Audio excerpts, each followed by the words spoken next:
Preston Caldwell didn't knock. That was the first thing Evelyn noticed, not the sharp smell of his cologne cutting through the office air, not the way his tailored jacket sat too perfectly on his shoulders like a costume rather than clothing. It was the fact that he walked into her office at 7:40 in the morning without knocking, without pausing, without a single moment of hesitation, as if the door and everything behind it already belonged to him. He dropped a folder on her desk. "Sign the addendum," he said. Page 4. Initial the bottom of pages 6 and 9. Evelyn looked up from her coffee. "Good morning to you too, Preston. The gala's in 3 weeks." He pulled out his phone, already scrolling. "My communications team needs the bio finalized by Thursday. They want to use that photo from the Harrington dinner, the one in the cream blazer. I wasn't aware we'd agreed on that photo." "We agreed on the photo." She hadn't. She remembered the conversation differently. But arguing with Preston Caldwell about a photograph at 7:40 in the morning, before she'd finished, her first cup of coffee was an exercise in futility she had learned to avoid. She opened the folder. If you've ever told yourself you'd do anything at all to save someone you loved, you already understand. Exactly how Evelyn Whitlock ended up here. Sitting across from a man she didn't love, initialing pages in an agreement that had started to feel less like an engagement contract and more like a deed of ownership. She wasn't weak. She wasn't foolish. She was desperate, and desperation has a way of making the impossible feel like the only available door. Before we go any further, if this story is already getting under your skin, do us a favor and hit that subscribe button right now. Every week we bring you stories about real choices, impossible situations, and the kind of love that doesn't announce itself. Drop a comment and tell us what city or country you're watching from. We want to see exactly how far this story travels. Like the video if you're staying until the end, because trust us, you're going to want to see how this one finishes. Now, let's go back to where it actually started. Evelyn Whitlock had not planned to become the kind of woman who kept secrets from herself. She'd grown up in a small house in Cincinnati, with a mother who worked 2 jobs and still found time to iron Evelyn's school blouses every morning, and a father who disappeared when Evelyn was 9 without leaving so much as a note on the kitchen counter. Mary Ann Whitlock, her mother, never talked about the leaving. She just kept ironing, kept showing up, kept moving forward with the quiet, relentless dignity of a woman who had decided that survival was its own form of pride. Evelyn had inherited that quality. At 32, she was a corporate attorney at one of the most prestigious firms in the city, a woman who had clawed through law school on scholarships and summer jobs, who had graduated in the top 4% of her class, who had spent the better part of a decade proving that she belonged in rooms where people like her were rarely invited. She was also, as of 8 months ago, the personal legal counsel to Dorian Blackthorne. Most people in the city knew Dorian Blackthorne's name the way you know the name of a weather system, with the understanding that it was large, largely unpredictable, and capable of causing significant damage if it moved in your direction.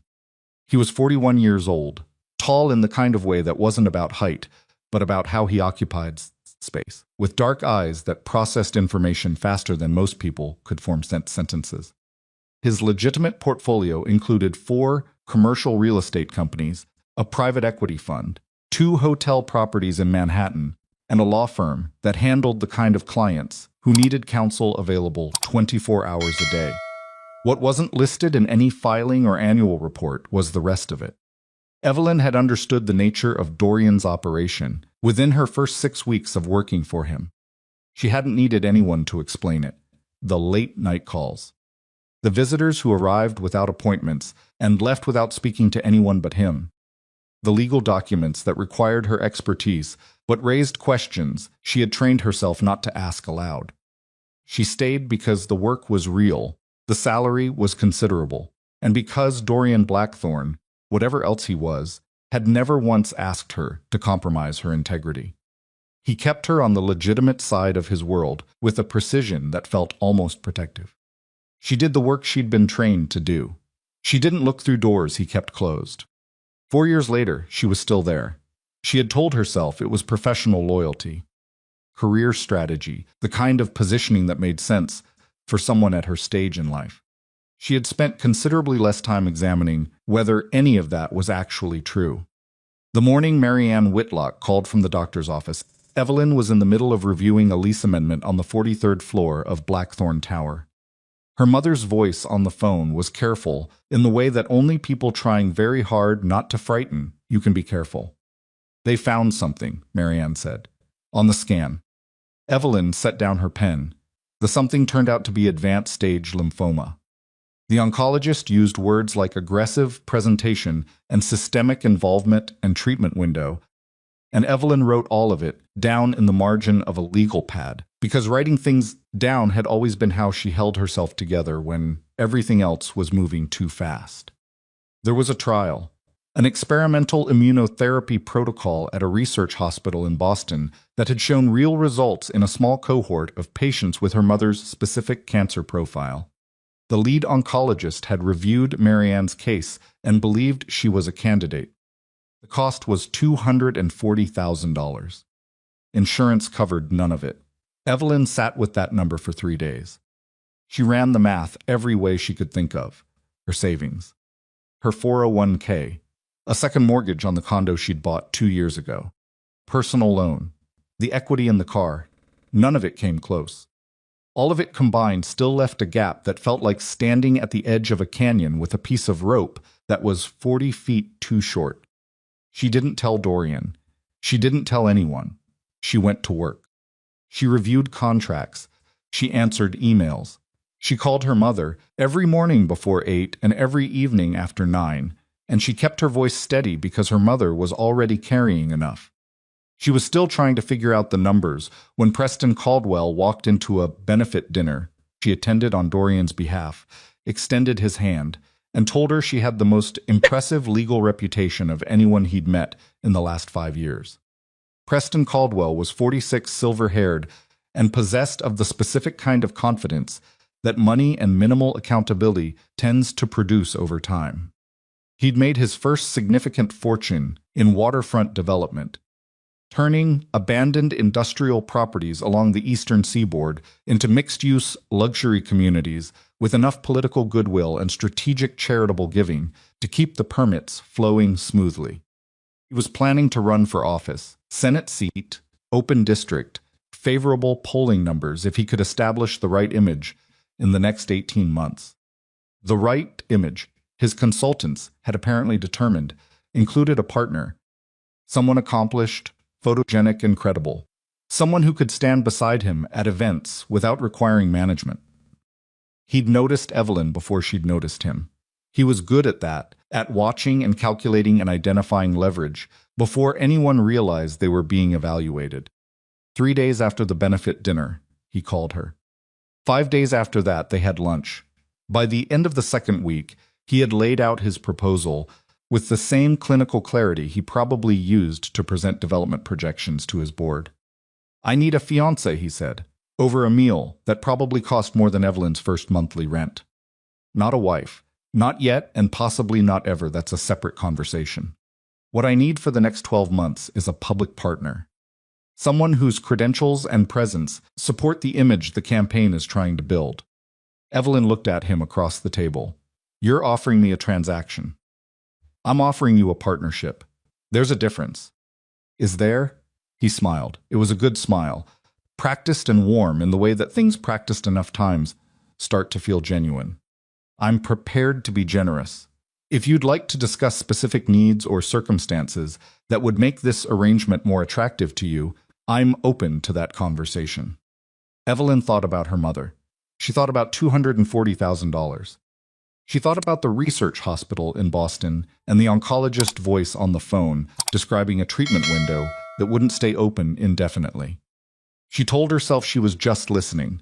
She told herself she wasn't already calculating. She went home that night and sat on the edge of her bed for a long time in the dark. She wasn't the kind of woman who made decisions like this. She had always believed that. She was careful, methodical, principled. She had turned down cases she found ethically troubling even when the money was good. She had left a previous firm rather than participate in document manipulation that a senior partner had dressed up as standard practice. She believed in the version of herself who did the right thing, regardless of the cost. But the cost this time was her mother's life, and the right thing wasn't producing $240,000. She called Preston the following morning and told him she had a condition. He listened. She told him about her mother's treatment. She told him the number. She told him she needed it handled before she signed anything, because she was not willing to enter an agreement and then discover the funding wasn't real. There was a pause. "I'll have my foundation process the transfer," Preston said. "You'll have confirmation within the week." The confirmation came in 4 days. Evelyn signed the engagement agreement on a Friday afternoon, alone in her apartment, with a glass of water instead of wine, because she didn't feel like celebrating. She read every page twice. She initialed everything that required initials. She noted the cancellation clause, the penalty structure, the ring valuation agreement, and filed each page in the folder she'd created for documentation she never wanted to need and suspected she might. She put the ring on her left hand. It was a beautiful ring. 3 carats, emerald cut set in platinum. It felt like a lock. The first 4 weeks weren't terrible. That was the part she hadn't anticipated, how functional the arrangement would feel before it started to show its actual shape. She attended 2 fundraising dinners, a press event, and a policy breakfast. She smiled in photographs. She answered questions about Preston's platform with the measured, thoughtful tone she'd spent years developing in professional settings. His communications team emailed her talking points, which she revised because they were poorly written, and then revised again when his campaign manager objected to her revisions. She met Preston for dinner twice a week. He was attentive in public and largely absent in private, which suited her. He didn't ask personal questions she didn't want to answer. He didn't make demands she hadn't agreed to. He seemed, on the surface, to be honoring the terms of the arrangement. She told herself this was manageable. She told herself she could do 12 months. At work, she kept the engagement quiet for as long as she could. She wore the ring but didn't discuss it. She gave monosyllabic answers when colleagues noticed it. She avoided the topic in the same deliberate way she avoided the topic of anything in her personal life that she wasn't prepared to examine closely. Dorian noticed on a Tuesday. He noticed the way he noticed everything, without drawing attention to the noticing, without asking directly, without making her feel observed. She was standing at the coffee machine in the break area on the 43rd floor, and he walked past and then paused and said, without looking at her, "New ring." It wasn't a question. "Yes," she said. He poured his coffee. "Preston Caldwell," she said, because filling the silence felt less exposed than leaving it. Dorian said nothing for a moment. Then, when did that happen? Recently. He looked at her then. Not the professional assessment he usually gave her, not the quick, efficient reading of information he needed. This was something slower and harder to categorize. "Are you all right?" he said. "I'm fine." He didn't push. He never pushed. He took his coffee and walked back down the hall, and Evelyn stood at the machine watching the remaining coffee drip into her cup and tried to determine why the conversation had left her feeling like she'd just told an important lie. The garment bag arrived at the office on a Wednesday, 6 weeks after the engagement was announced. Was delivered by a courier addressed to her professional name, with a card from Preston's events coordinator explaining that the dress had been selected in consultations with his stylist for the engagement gala and that alterations had been arranged for the following Thursday. Evelyn waited until the office had emptied, until the last paralegal had gone home and the cleaning crew had finished the floor below and the building had settled into its after-hours quiet. Then she unzipped the bag. The dress was navy silk. Floor length, cut simply and expensively in the way that things that cost what this had likely cost tended to be. She could see that it was beautiful. She could see that it would photograph well. She could see with the particular analytical clarity that kicks in when emotion threatens to get too large exactly why Preston's team had chosen it. She should have left it in the bag. Instead, she took it to the small private bathroom attached to the conference room at the end of the hall, and she put it on. She stood in front of the mirror for a while. She didn't know what she was looking for. Some confirmation, maybe, that the woman in the reflection was still herself. That the choices she'd made in the last 2 months hadn't fundamentally altered something that she couldn't yet name. The woman in the mirror looked back at her. She looked like a politician's fiancée. She looked like a photograph waiting to be taken. She looked nothing like the woman who'd sat on the edge of her bed in the dark 3 months ago, trying to figure out how to save her mother's life. Evelyn pressed one hand flat against the silk and exhaled slowly. She was still standing there, perfectly still, eyes on her own reflection, when the door opened. She heard him before splitting. She heard him before she processed who it was, the particular cadence of those footsteps, the specific quality of silence that followed the sound of his movement. Dorian Blackthorne never announced himself. He didn't need to. Rooms rearranged themselves around his presence, the way air pressure shifts before a weather front moves through. He stopped in the doorway. She watched him in the mirror. Watched the moment his eyes found her. Watched something cross his face that she had never seen there before, not in 4 years of working closely enough with this man to understand the difference between his controlled expressions and the rare moments when control was briefly insufficient.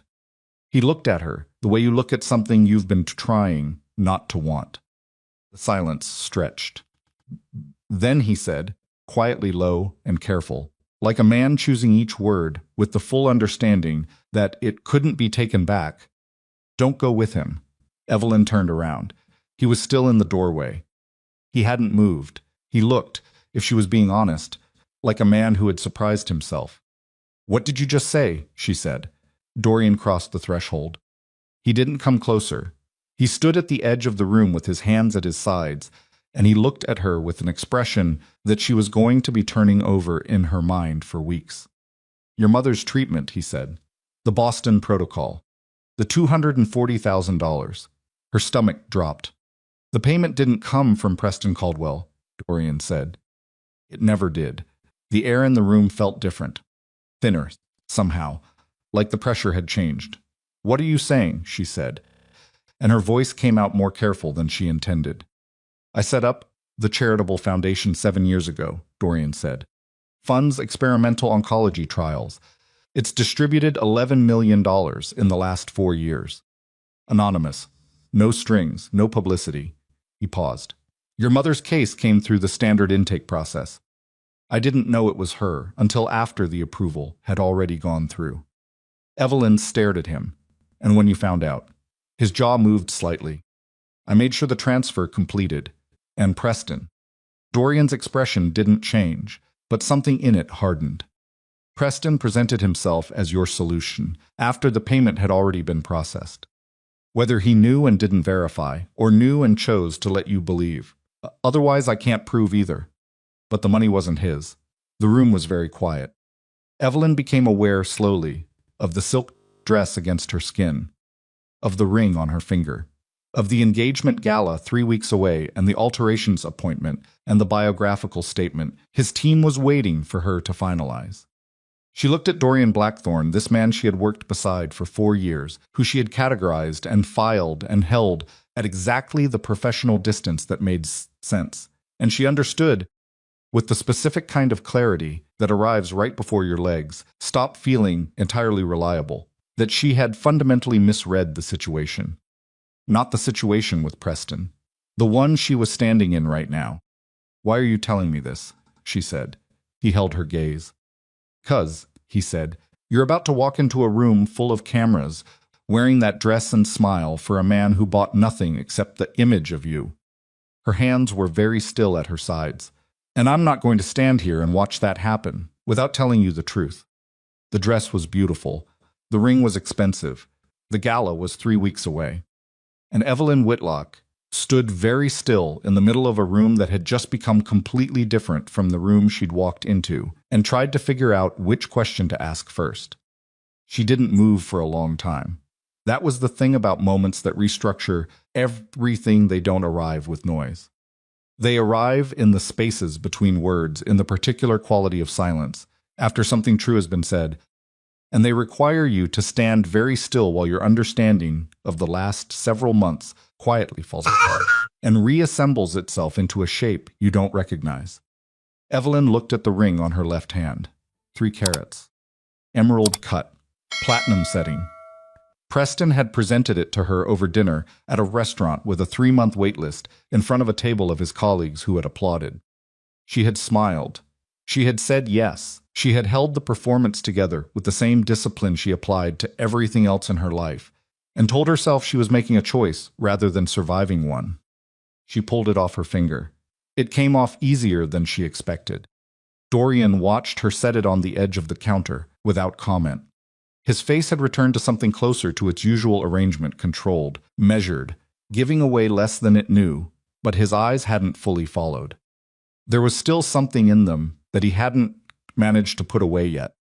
The foundation, she said. Her voice was level.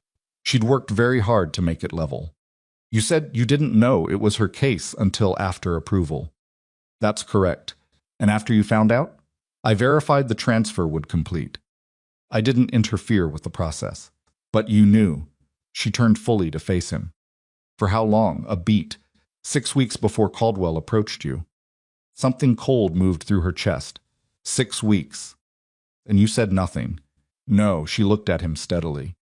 The kind of look she used in depositions when she needed someone to understand that she was not going to be satisfied with an incomplete answer, and she was prepared to wait as long as necessary. Why? Dorian held her gaze. Because it wasn't my place to tell you. The Foundation operates anonymously. That's not a policy I break for convenience. Convenience, she repeated. Poor word choice. Significant understatement. She crossed her arms, and she was aware that she was standing in a silk evening gown in a conference room bathroom, having what was possibly the most consequential conversation of her adult life. And the absurdity of that did nothing to reduce the particular pressure building behind her sternum. You watched me enter an arrangement with a man who used my mother's illness as leverage. You knew the payment he claimed credit for wasn't his. And you said nothing, for she did the math quickly, nearly 2 months. I found out about Caldwell's involvement 3 weeks ago. 3 weeks. Yes. 3 weeks ago, I was finalizing the biographical statement for the Gala. 3 weeks ago, I sat in a meeting with his communications director and discussed which photographs would be used in the press release. Her voice didn't rise. It never rose. But it sharpened in a way that people who had been on the wrong side of it in professional settings understood was significantly worse than volume.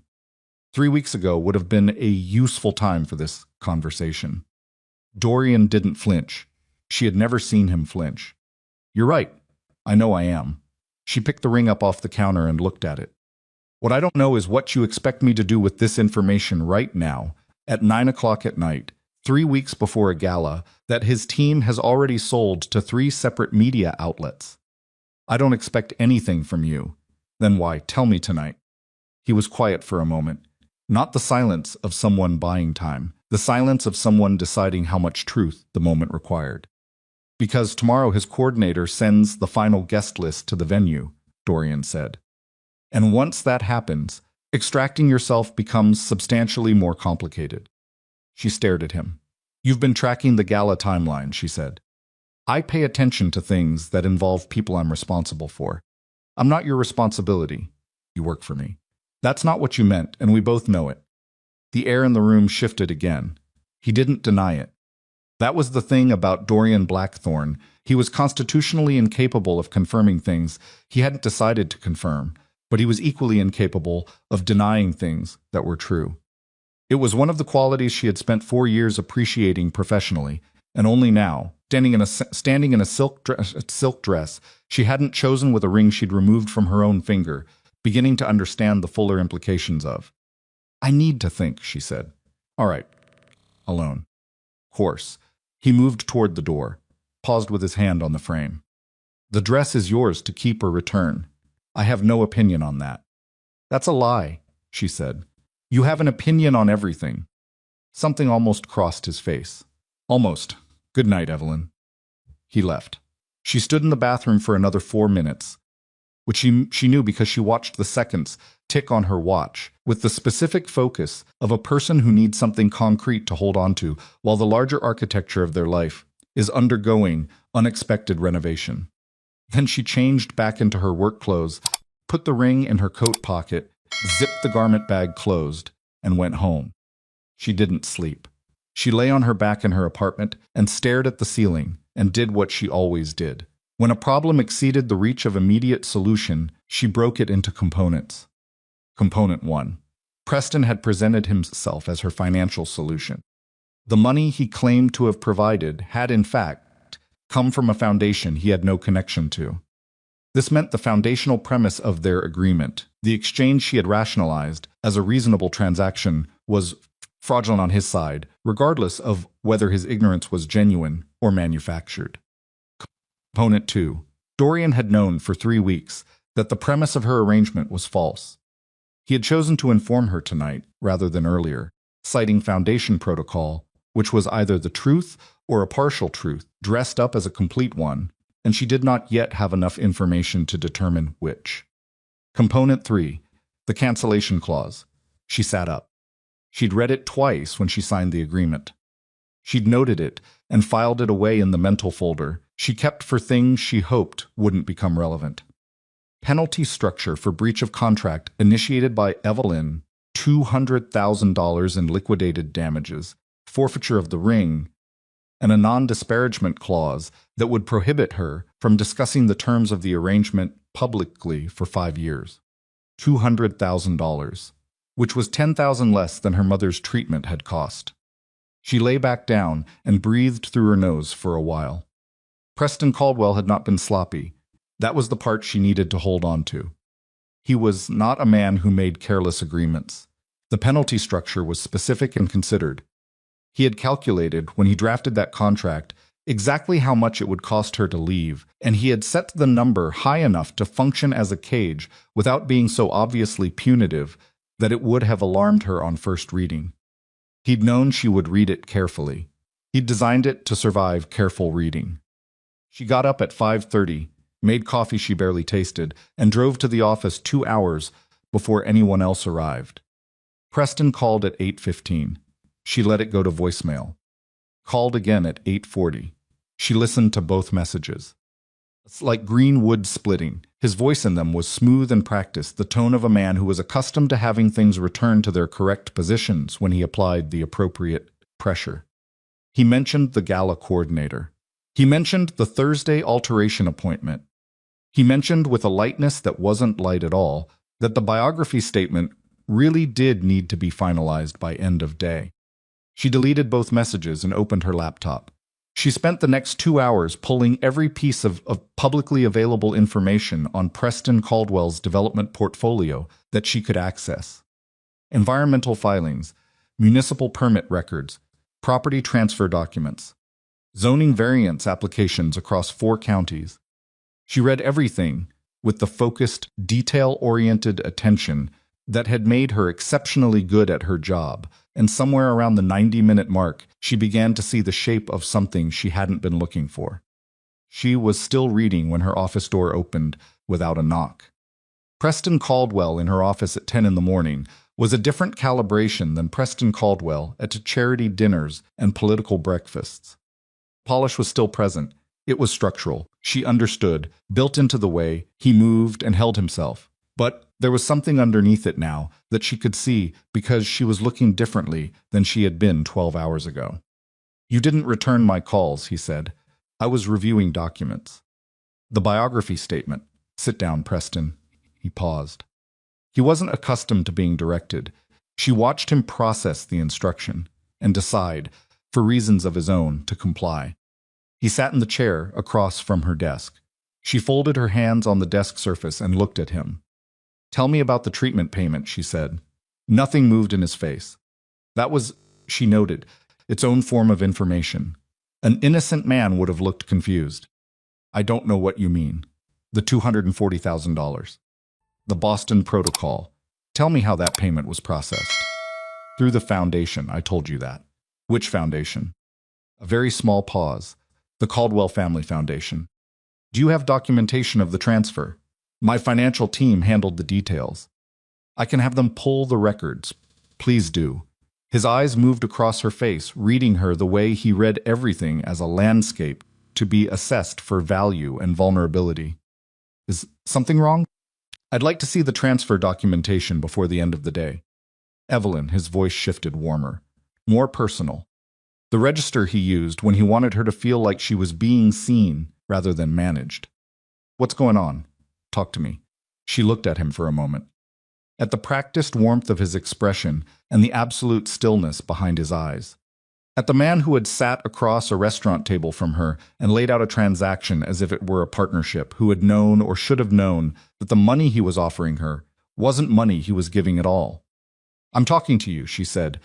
I'm asking for transfer documentation. This feels adversarial. I'm an attorney. I ask for documentation. It's not adversarial, it's professional. She kept her voice even. I'd like the records by 4 o'clock. He studied her for another moment. Then he stood, adjusted the front of his jacket with a small, precise movement, and nodded once. I'll have my team send them over, he said. He left without saying goodbye. She waited until she heard the elevator. Then she picked up her phone. The records arrived at 3:47. She went through them in 13 minutes. The payment had been processed through a foundation, but not the Caldwell Family Foundation. The originating account belonged to a charitable trust called the Aldrin Medical Initiative.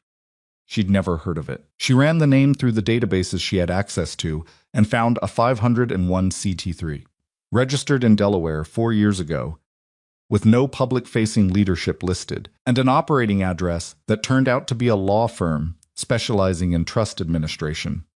She sat with that for a moment. Then she picked up her phone and called the one person who, she was now relatively certain, already knew exactly what she was going to find. Dorian picked up on the second ring. The Aldrin Medical Initiative, she said without preamble. Pause that lasted less than 2 seconds, but was more informative than most people's paragraphs. Yes, that's yours. It's administered through a separate legal structure. That's not what I asked. Another pause. The funding structure traces back to an entity I control. Yes, she closed her eyes briefly, opened them, so to be completely clear. When Preston provided me with transfer documentation today, the records showed payment from a foundation that is ultimately yours. That would be consistent with what I've told you. What you've told me, she said, is that your foundation processed the payment anonymously, and you didn't know it was my mother until after approval. What you haven't told me is whether Preston knew the money wasn't his before he presented it to me as his. The silence this time was different, thinner. I have reason to believe he was aware the payment originated externally, Dorian said carefully. You have reason to believe. I have information suggesting he investigated the source and chose not to disclose it. He knew, her voice was flat. He knew the money wasn't his, and he presented the payment to me as his own philanthropy in exchange for an engagement agreement with a $200,000 cancellation penalty and a 5-year non-disparagement clause. Yes, she said nothing for a moment. That's fraud, she said. In the civil sense, yes. Possibly criminal, depending on jurisdiction and how a prosecutor chose to characterize the inducement. And you've known this or suspected it for 3 weeks. I've had it confirmed for 8 days. She pressed 2 fingers against her mouth and breathed through her nose. Dorian, I understand. I don't think you do. She stood up from her desk because sitting still was no longer something her body was willing to participate in. I entered a legally binding agreement with this man. I signed documents. I attended events. I submitted a biographical statement. I have been photographed on his arm at 4 separate public functions. And for 8 days you have had confirmation that the foundational premise of that agreement was fraudulent, and you said nothing. I was determining the correct approach. The correct approach was a phone call. The correct approach, he said, and his voice had shifted, still controlled, but with something underneath it that she recognized as the closest Dorian Blackthorne ever came to emotion in a professional context, was making sure that when I told you I had something more than suspicion, that I had documentation you could use, that you weren't walking into a confrontation with Preston Caldwell, armed with nothing but my word. She stopped moving. What documentation, she said. Environmental compliance reports on 3 of his waterfront properties. They were altered before submission. The originals show contamination levels that should have blocked the permits entirely. There are also financial transfers between two of his development LLCs and a shell company registered in the Caymans that don't correspond to any disclosed contractual relationship. She was very still. How long have you had this? Long enough. That's not an answer. It's the answer I'm giving you right now. His tone wasn't evasive. It was the particular quality of honesty that knows exactly where its own limits are. What I'm telling you is that if you want out of this agreement, you have grounds that extend significantly beyond a personal dispute. And if he retaliates, he won't. You don't know that. Evelyn, his voice dropped slightly, not softer, more direct. The register he used when he wanted her to hear precisely what he was saying. He won't. She understood what he meant. The understanding sat in the room with her like a third presence, large and unspoken, and carrying its own weight. I need to confront him, she said. I know, today. That's your decision. I'm going to return his ring. Dorian said nothing, and I need you to stay out of it until I've had the conversation myself, she said. Whatever you have on him, whatever leverage you've been sitting on, I need to do this part first. On my own terms, do you understand? Yes, I mean it. If I walk into that office and I find out you've already made a call or sent a message or done anything to preemptively alter the dynamic. I haven't, Dorian. I haven't, he said again, and the plainness of it was enough. Go have your conversation. She hung up. She stood in the center of her office for a moment, with her hand still wrapped around the phone, feeling the specific way her pulse was moving too fast, not panicked. Particular rhythm of a person who has just committed to a course of action and is now experiencing the full weight of that commitment landing. She picked up her coat. She reached into the pocket, and her fingers closed around the ring. Then she walked out. Preston's office was in a building 12 blocks east, a converted warehouse property he'd developed himself, which felt, as she stepped through the glass lobby doors, like exactly the kind of detail that should have told her something earlier.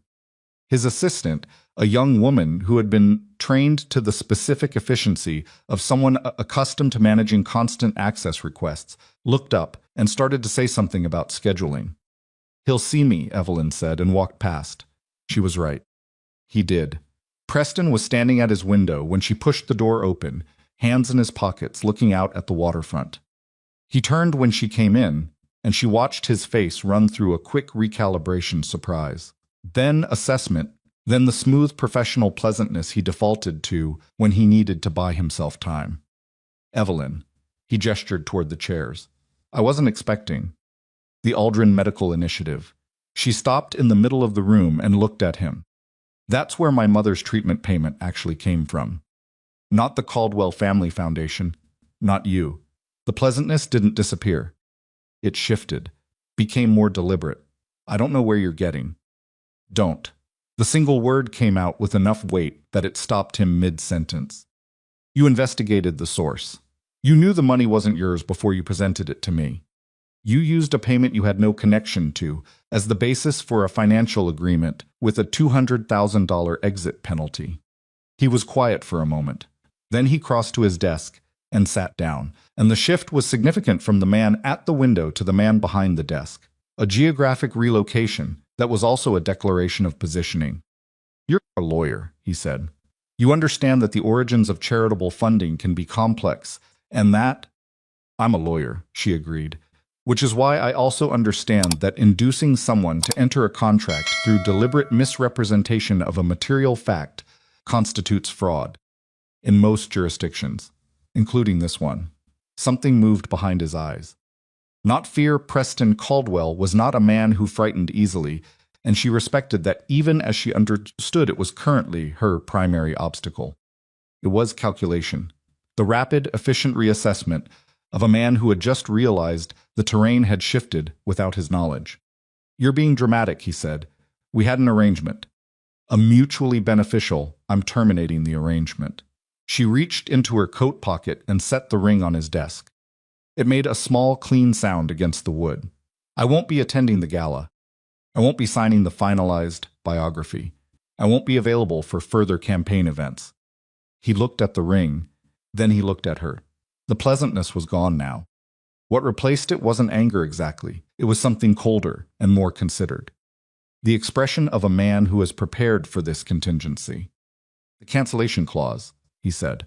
I'm aware of it. $200,000, plus the ring valuation, plus the non-disparagement provisions.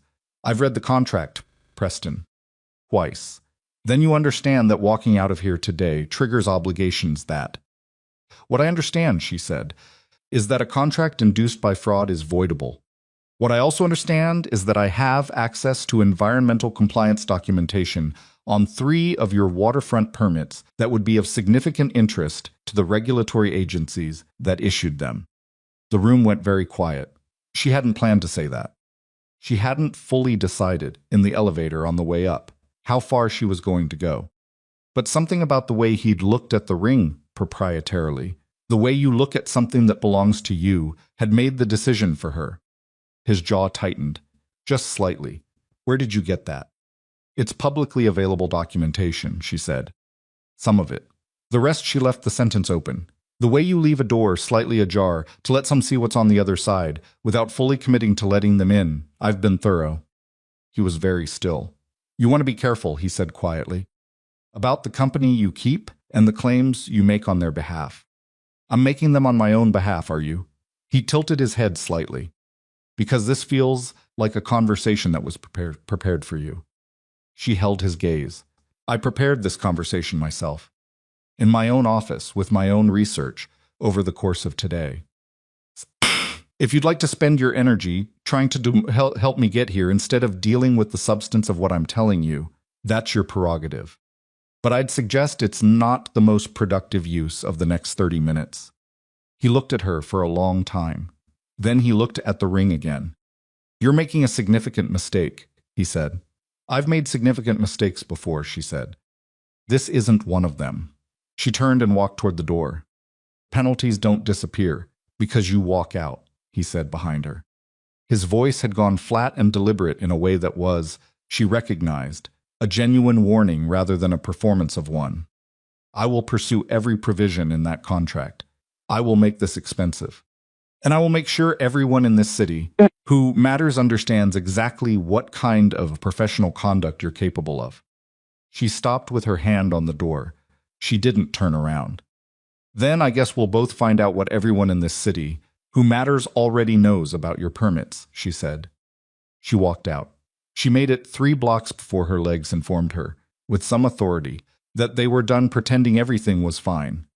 She found a coffee shop, took a corner table, ordered something she didn't look at, and sat with both hands wrapped around the cup while her heart rate made its way back down from the register it had been operating in for the last 40 minutes.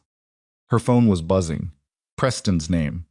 Twice. Then his attorney's name, a number she didn't have saved but recognized from the contract documentation. She declined both calls and sat very still and thought about what came next. What came next was the penalty clause.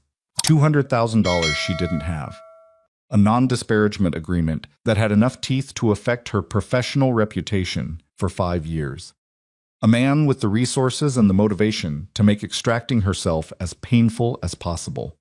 What also came next, she understood now, was that she had just told Preston Caldwell she had access to information about his permits, which meant the clock on whatever Dorian had been holding was now running. She picked up her phone, she started to dial, then she set it back down, because she needed 1 more minute of the problem being only hers, before she invited anyone else into it. She looked out the window at the street, at people moving past with the particular purposeful distraction of city pedestrians, each one living inside a situation entirely invisible to everyone around them. She thought about her mother. She thought about the dress hanging in the garment bag in her office.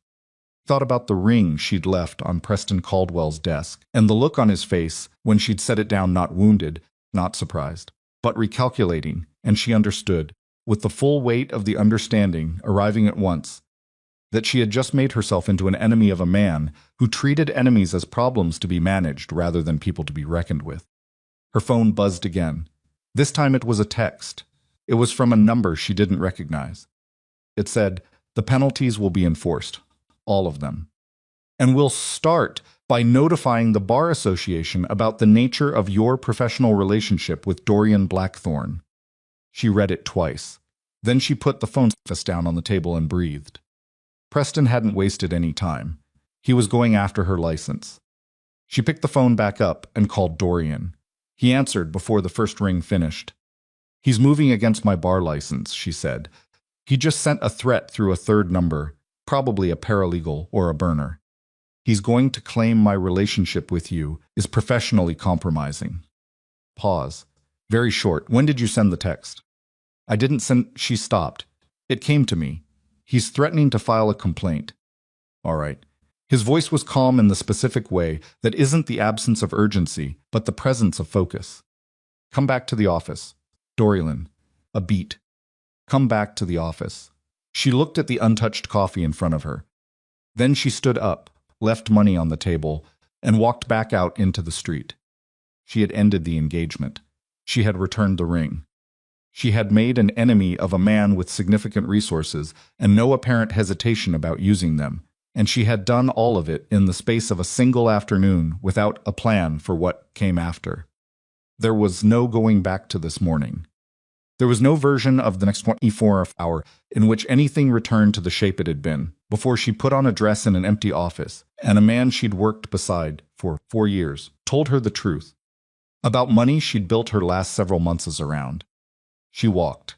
The city moved around her, indifferent and continuous, the way cities always are when your life is doing something unprecedented. Her phone buzzed once more. A second text from the same number. "We'll also be notifying the press. Engaged woman and her mafia employer. That story writes itself." She read it. She didn't stop walking. But something settled in her chest, something that wasn't quite anger and wasn't quite fear, and was, she thought, the specific quality of resolve that arrives when a person understands that the ground has shifted completely and the only available direction is forward. Preston Caldwell had just made the mistake of believing she had something left to lose.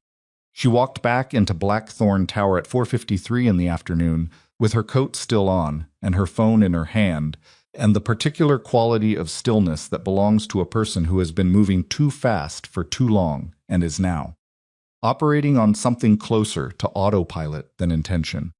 The lobby security nodded at her. She nodded back. A sound.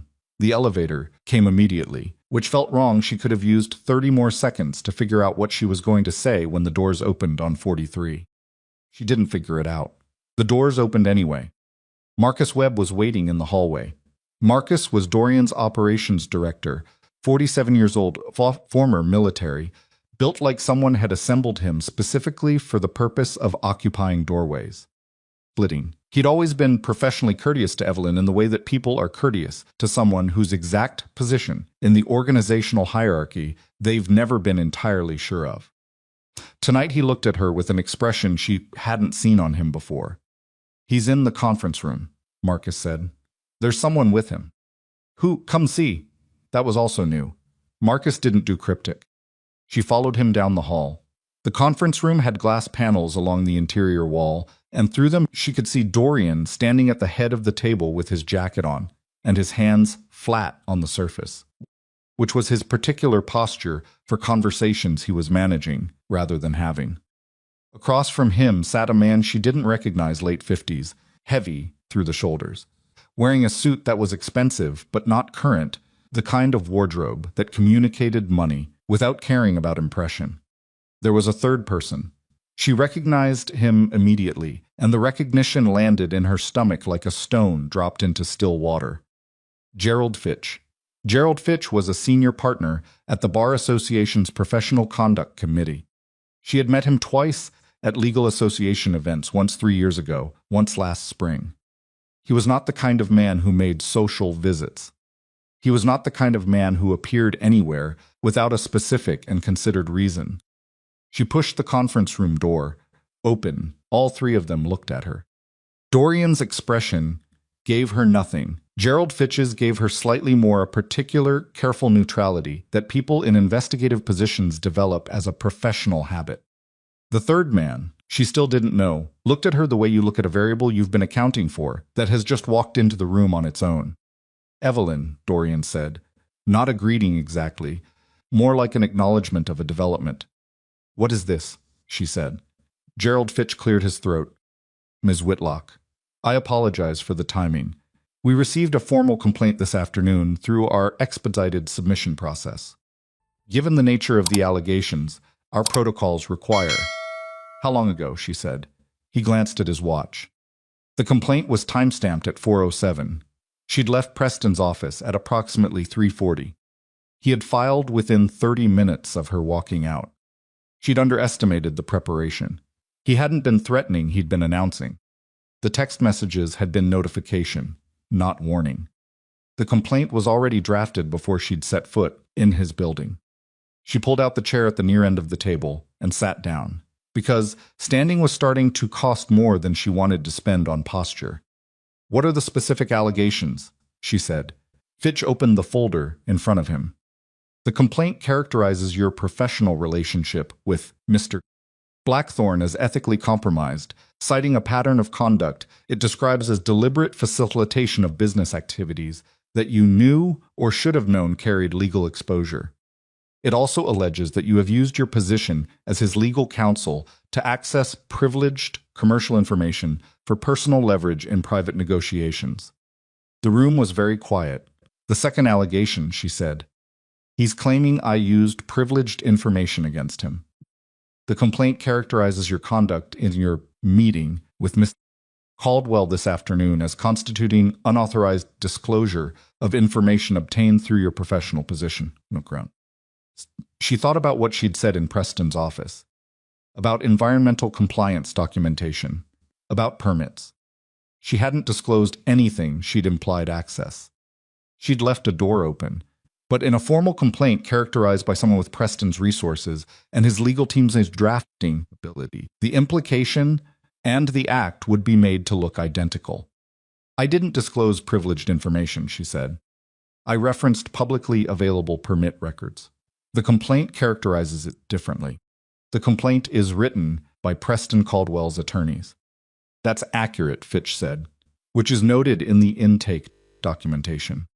The committee will conduct its own review. However, he paused, and she recognized the pause as the particular hesitation of someone who is about to say something that has professional consequences and who is trying to say it as precisely as possible. The expedited process, given the public profile of both parties involved, requires us to issue a temporary suspension of practice pending investigation. She heard the words. She processed them individually. Temporary suspension of practice, pending investigation. She had been an attorney for 9 years. She had passed the bar on her first attempt. She had never had a complaint filed against her. She had a bar record that was, to this point, entirely clean, and she had maintained that record through the kind of deliberate, consistent professional conduct that was not accidental but chosen every day, in every case. At every decision point where the easier option was also the less correct one. How long, she said. Her voice was very even. The expedited review typically concludes within 60 to 90 days. And during that period, you would be unable to practice law, in any capacity, including your current position. The third man, the one she still hadn't identified, shifted slightly in his chair. She looked at him directly for the first time. Who are you? He had the grace not to pretend he hadn't been waiting for the question. Jonathan Price. I represent the firm's insurance carrier. Of course, the malpractice insurer, because a bar complaint against the firm's lead counsel triggered a review of the firm's liability exposure. Preston had not filed one complaint. He had filed a complaint specifically designed to cascade the Bar Association, the insurer, the firm's professional standing, all of it activating simultaneously from a single document submitted at 4:07 in the afternoon. She looked at Dorian. He was watching her with an expression she still couldn't entirely read, but there was something in it, a tightness around his jaw. Quality to the stillness of his hands on the table that was the closest she'd ever seen him come to something that looked like guilt. You knew this was coming, she said. I knew it was a possibility. Before I walked into his office, a beat. Yes, and you didn't tell me. I told you he wouldn't retaliate against you. You said he wouldn't. Her voice stayed level by a margin she was actively maintaining. You were wrong. I underestimated the preparation. The complaint was pre-drafted. He filed it the moment you left the building. I know when he filed it. She looked at the folder in front of Gerald Fitch. I know exactly when he filed it because I was still 3 blocks away when my phone told me he'd already moved. 6% soon. Fitch was watching the exchange with the careful attention of a man who understands he's witnessing something significant and is professionally obligated to observe and say nothing. Evelyn pressed both palms flat on the table. Gerald, I need 48 hours before the suspension is formalized. Fitch looked uncomfortable. The protocol has a provision for contested complaints with supporting documentation. I've read it. I know because I helped Togs navigate it in the last 4 years. She held his gaze steadily. I am asking for 48 hours to prepare a formal response with documentation that directly addresses each allegation. If the committee reviews that response and still determines the expedited suspension is warranted, I won't contest it. Fitch looked at the man from the insurance company, then at Dorian, then back at her. 24 hours, he said. I can authorize 24. I'll take it. He closed the folder and stood. Jonathan Price followed. Marcus showed them out. The door closed behind them, and then it was just Dorian and Evelyn in a conference room at 5 o'clock in the evening, and the particular quality of the silence between them was not comfortable. She waited until she heard the elevator open and close in the lobby. Tell me what you actually know, she said. All of it. Not the version you've been curating. Everything, he told her. It took 22 minutes, and she listened, without interrupting, which was one of the harder things she'd done in a day that had required a significant amount of hard things. Dorian stood at the window for most of it, not looking at the city, but at a point somewhere between himself and the glass.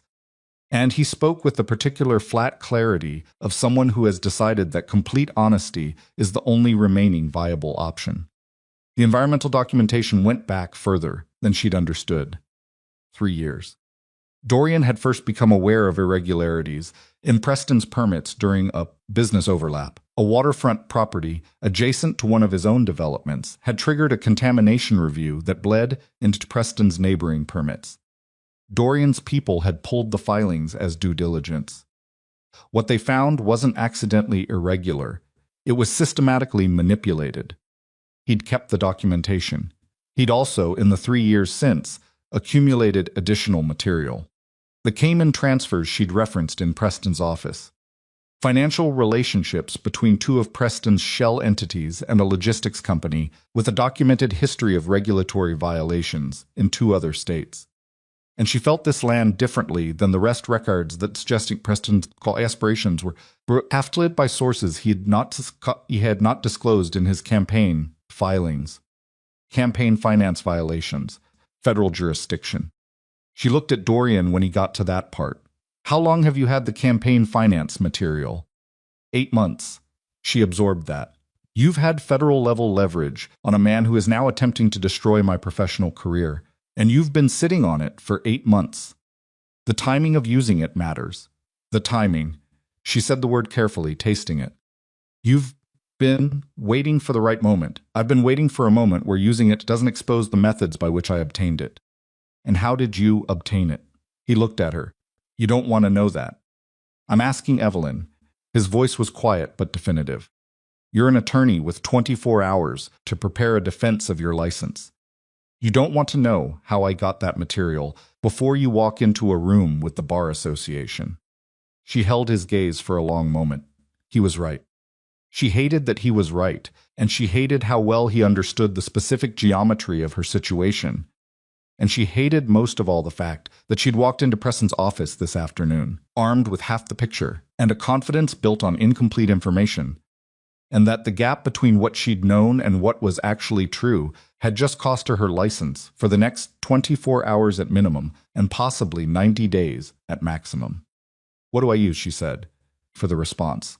What can I use? The publicly available permit records. I'll have everything compiled and sourced by midnight. That's not enough to counter a fraud allegation, backed by his legal team. No, but it's enough to establish that your references to permit documentation were factual rather than privileged. It reframes the disclosure claim. He paused. The fraud allegation is the one we address separately. How? He was quiet for a moment.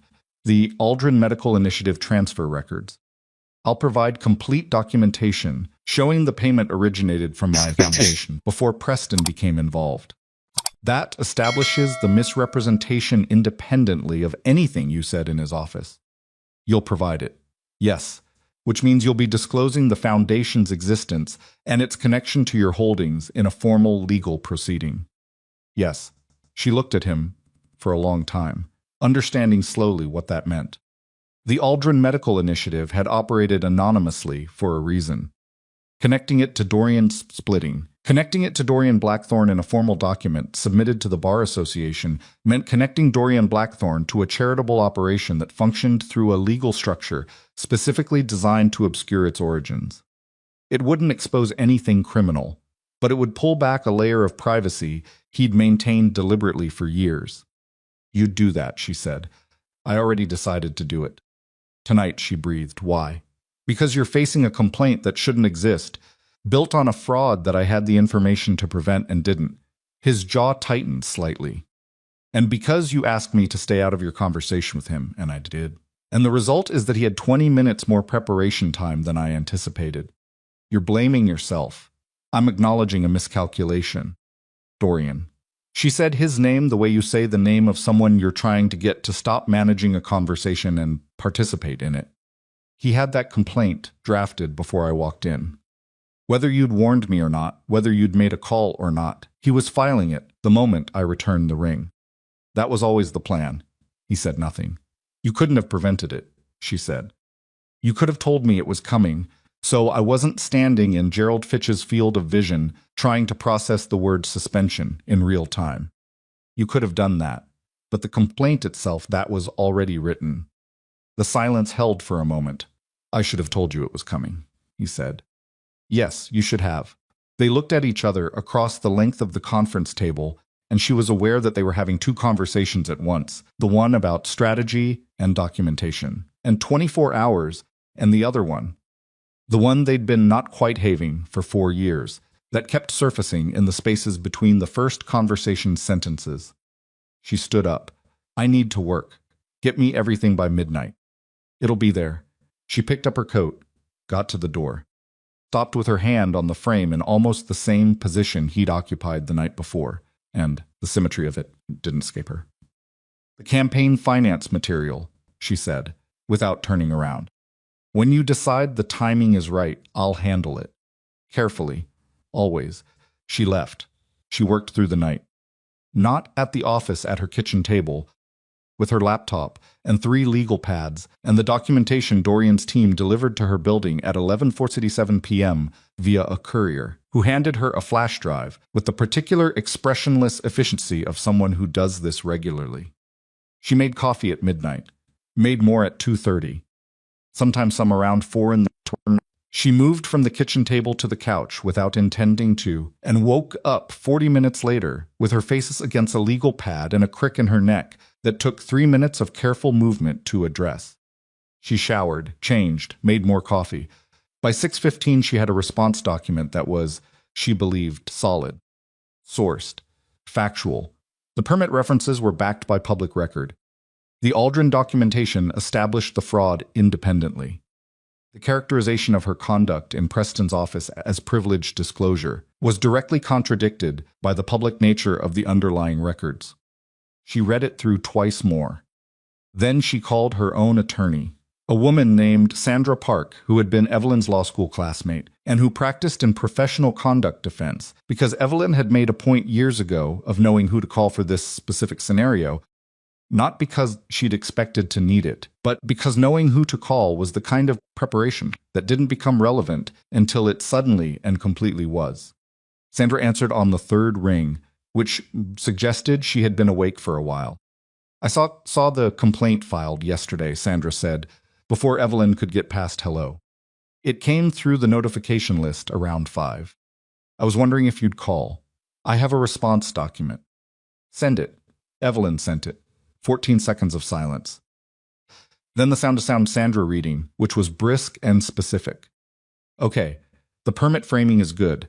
The Aldrin documentation is a pause substantial. Where did you get the Aldrin records? directly from the Foundation's administrative structure, meaning Blackthorne provided them. Yes. Which he's willing to have on record. Yes. Another pause. That's either very calculated or very significant, and I can't tell from here which one. It might be both, Evelyn said. All right. Sandra's voice shifted into its professional register, which was efficient and clear and comforting in the specific way that competence is comforting. The response is good.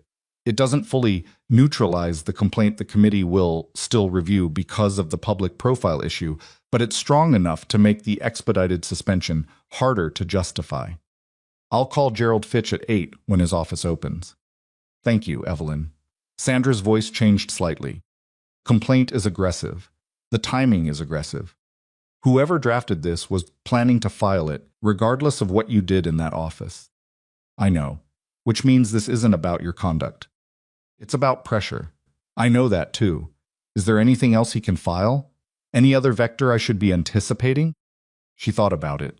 About the things Dorian had told her last night, and the things he hadn't, and the specific geography of what Preston Caldwell knew, and didn't know, and thought he could use. Possibly, she said. I'll call you if something moves. She hung up.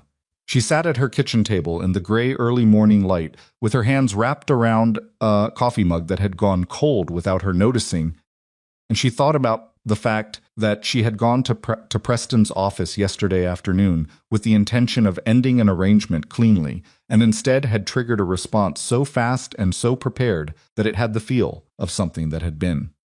Waiting sitting in a drawer, somewhere already drafted, already processed through his legal team for exactly this moment.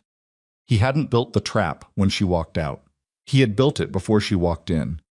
The engagement agreement, the cancellation penalties, pre-drafted complaint, the cascade structure designed to hit the bar association, the insurer and the firm's liability simultaneously. He had known from the beginning that the agreement was extractable only at a cost she couldn't pay, and he had designed the cage with the specific dimensions of her professional life in mind. She put the mug down. Her phone rang. It was a number she didn't have saved. She let it go to voicemail. 30 seconds later, the voicemail notification came through and she played it. The voice on the recording wasn't Preston. It was a woman. Older, careful, the particular vocal quality of someone accustomed to institutional settings. Ms. Whitlock, this is Deputy Director Harmon, with the Office of Professional Responsibility. We've received a referral from the Bar Association in connection with a complaint filed yesterday. Given the nature of the referral, we'd like to schedule a voluntary interview at your earliest convenience. Please return this call at. She stopped the message. Office of Professional Responsibility. Federal jurisdiction. She sat very still. The bar complaint had been filed at 4:07. The OPR referral, which required the Bar Association to have reviewed and forwarded the complaint as warranting federal attention, had been filed, processed, and resulted in a call to her before 7:30 the following morning. That was not standard processing time. That was not a complaint that had been received, reviewed, and escalated through normal channels.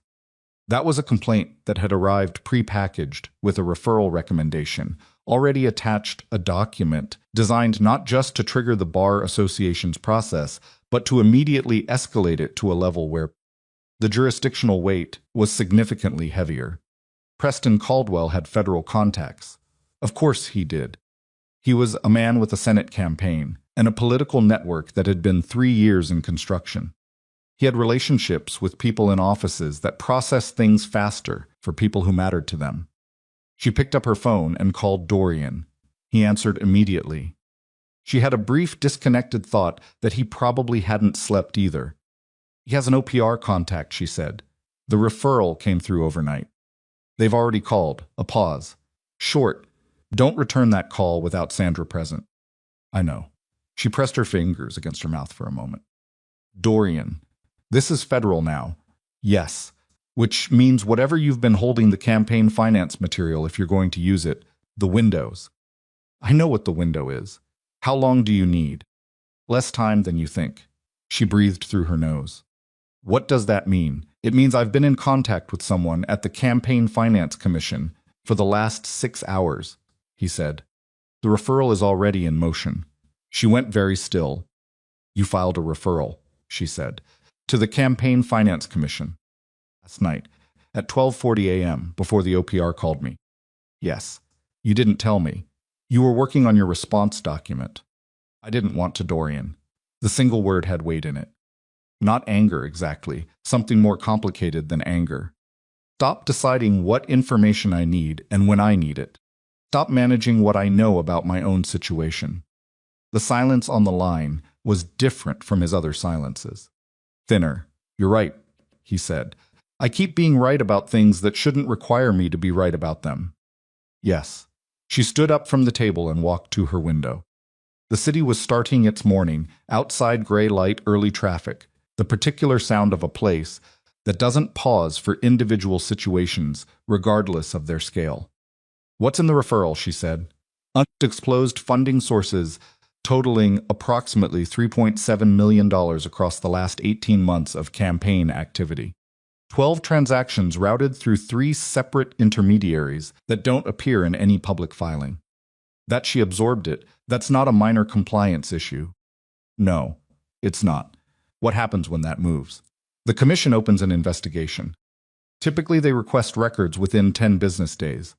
If the investigation moves to the enforcement division, his campaign freezes, at minimum, and his political relationships become complicated, Dorian said. The people who expedited the OPR referral for him will have a strong incentive to create distance. Quickly, she understood what he was telling her. The federal contacts who had processed Preston's referral overnight would not want to be adjacent to a candidate under federal investigation. The OPR call to her had come from Preston's influence. That influence was, as of 12:40 this morning, operating on borrowed time. He's going to know it was you, she said. Yes, and he'll come at you. He'll try. Dorian's voice was absolutely even. He's been trying in various capacities for about 3 years. He's not particularly good at it. She pressed her forehead briefly against the cool glass of the window. Outside, a cab pulled over. A woman got in without looking up from her phone. Cab pulled back into traffic. Everything continued. There's something else, Dorian said. She didn't move. Say it. The man in the conference room last night. Jonathan Price, the insurance carrier representative. He's not with the insurance carrier, Dorian said. I had him checked last night after you left. He's a private investigator. His firm specializes in gathering information during litigation proceedings under the cover of institutional representation. She lifted her head from the glass. He was there to watch me, she said, and to document the conversation. His firm uses concealed recording equipment as standard practice in intake visits. Her voice went very flat. There's a recording of last night's conference room conversation. Potentially, yes, which includes everything you told me about the environmental documentation and the Cayman transfers. Yes, which Preston now has. Potentially. She turned away from the window. She felt moving through her something she hadn't quite felt yet in all of this, not fear, not anger, not the particular cold clarity that had been carrying her through the last 18 hours. Something rawer than any of those. Something closer to the feeling of standing in a burning building and understanding for the first time that the fire started before you arrived. Everything she had walked into last night had been observed. Her conversation with Dorian, his disclosure of what he knew, his reference to campaign finance material, all of it, potentially on a recording that was currently in the possession of Preston Caldwell's team. And if that recording existed, if they had Dorian's voice describing federal-level material he'd obtained through methods he'd declined to specify then, the filing that had already gone to the campaign. Finance Commission was not a weapon in her defense. It was evidence of something that could be used against him. She sat down on the floor of her apartment with her back against the wall because the chair felt too far away, and her legs had made a unilateral decision. He set a trap inside the trap, she said. Dorian was quiet. The engagement was the first layer, she said. The complaint was the second. Price in the conference room was the third. He wanted you to disclose what you had. He wanted you on record, describing how you obtained federal-level information about his campaign financing. and I walked us both directly into it. The silence stretched. Evelyn, don't. She pressed the back of her head against the wall. Don't tell me it's not my fault. I know whose fault it is. I'm trying to understand the full structure of what we're inside. She heard him breathe. We're inside a situation designed by someone who has been preparing it for approximately 3 years, Dorian said quietly. He identified you as a point of access, and he built a scenario that could be used against me through you. The engagement was never about political image. It was about getting close enough to use you as leverage. She absorbed that. The engagement had never been about his campaign. It had been about Dorian. Preston Caldwell had spent 3 years trying to find an angle on the most carefully protected man in the city, and he had found it not in business or territory or professional exposure, but in a woman who worked for him, a woman whose desperation had made her reachable, whose integrity had made her believable, and whose proximity to Dorian Blackthorne had made her, in Preston's calculation, the perfect instrument for a trap that had taken years to build and 30 seconds to spring. She had not been the target. She had been the mechanism. The navy dress in the garment bag in her office. The ring she'd put in her coat pocket. The gala 3 weeks away that was never a gala, it was a stage, and she was never the star of it. She had been the prop. Her jaw was very tight. She breathed. How much did he get, she said, on the recording? Specifically, I don't know the exact content yet. My people are working on it. Best guess, enough, Dorian said. Enough to complicate the campaign finance referral. Enough to raise questions about the methods behind the documentation. Can the referral be withdrawn?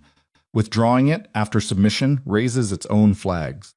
So we can't pull it back, and we can't let it move forward without potentially exposing how you got the material. That's the current position, yes. She looked at the ceiling of her apartment. At the water stain near the light fixture she'd been meaning to have looked at for 8 months. At the ordinary, specific details of a life that had been, until approximately 40 hours ago, proceeding with reasonable predictability. She thought about what Sandra had said. This isn't about your conduct. It's about pressure. Preston hadn't filed the complaint to disbar her. He'd filed it to put her in a room with Dorian, to create a crisis that would require Dorian to respond, to engineer a conversation that could be recorded and then used to undermine the very filing that was designed to protect her.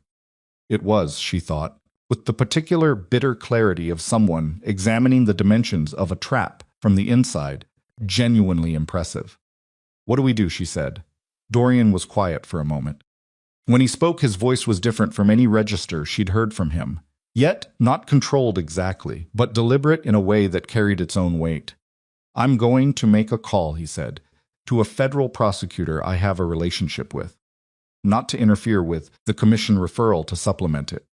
To provide a context for how the documentation was obtained that preempts the argument Preston's team will make about the methods. You're going to get ahead of it. I'm going to define it before he does.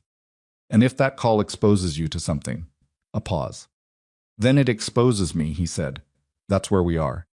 She sat on the floor of her apartment and held the phone and listened to the sound of a man she had spent 4 years maintaining careful professional distance from telling her, in the flattest and most direct terms available to him, that he was willing to walk into federal exposure to get her out of a trap she'd walked into, partly because of his own miscalculations. Dorian. Her voice came out quieter than she'd intended. You should have told me all of this from the beginning. Yes, he said, I should have. Why didn't you? The silence this time was the longest yet. Silent 'cause telling you the truth about Preston from the beginning meant telling you the truth about why I was paying attention to Preston in the first place, he said. And I wasn't ready for that conversation. She closed her eyes. She understood exactly what he meant. He hadn't been watching Preston Caldwell because of business overlap. He had been watching Preston Caldwell because Preston Caldwell had gotten close to Evelyn. And Dorian Blackthorne, who had spent 4 years constructing professional distance between himself and the Sinsel, person in his orbit he could not afford to be careless about, had responded to that proximity with the only tool he had fully developed, surveillance and control, and the accumulation of leverage, because love, for a man like Dorian, did not come out naturally as tenderness. Came out as protection, even when the protection was clumsy. Even when it arrived too late. Even when the thing he was protecting her from had already, by the time he understood the full shape of it, become a trap they were both standing inside. "Make your call," she said. "All right. And then we need to talk. Not about strategy, not about documentation or referrals or bar complaints. About the rest of it." "Yes," he said. "We do." She hung up. She sat on the floor of her apartment for another 3 minutes. Then she stood up, straightened her jacket, picked up her phone and her bag, and walked to the door. Whatever was coming next, she was not going to face it, sitting on the floor. She was in the elevator when her phone lit up with a text from Sandra. "Committee moved the interview to 10 a.m. Fitch wants both of us there. Price will also be present, apparently. He's been retained as an independent observer by the committee." "Evelyn, that's not standard." She read it twice. The elevator opened on the lobby. She walked out into the gray morning air and stood on the sidewalk. For a moment, people moving past her in both directions. A sound like green wood splitting, and she thought about Jonathan Price, sitting in that conference room last night, with his jacket and his careful expression, and whatever was concealed inside the equipment he'd brought with him. The committee had retained him. Preston hadn't just planted Price in Dorian's conference room. He'd gotten Price embedded in the review process itself. The man who had potentially recorded her conversation with Dorian's last night would now be sitting in the same room when she made her formal response to the complaint he'd helped engineer. She called Sandra back. "I saw it," she said, when Sandra picked up. "Tell me about Price, everything you know." Evelyn walked as she talked. She covered half a block before she'd finished the summary, the conference room, the insurance carrier misrepresentation, Dorian's confirmation of the recording concern, the specific timing of Price's appearance relative to the complaint filing. Sandra was quiet for 4 seconds after she finished. "He's not an observer. He's a witness they're positioning inside the process." "Yes, if he has a recording from last night." "I know." "Evelyn, if that recording shows Dorian Blackthorne describing how he obtained campaign finance documentation and referencing methods he won't specify, and that recording gets played in the committee hearing this morning." "I know, Sandra. The response document you prepared becomes secondary. Everything becomes secondary." "I know." She stopped walking. She was standing at the corner of 2 streets she passed every working morning of her life, and the familiar geography of it felt, in this particular moment, deeply strange. "What do I do?" "You come in. You sit down, and you let me handle the first 40 minutes. Sandra's voice had gone into its professional register, the one that meant she'd already assessed the terrain and was moving. "Don't volunteer anything about the conference room conversation.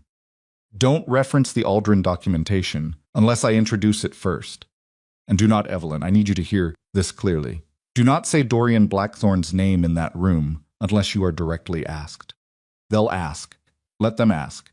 And when they do, you answer exactly what was asked and nothing adjacent to it. All right, one more thing." A pause.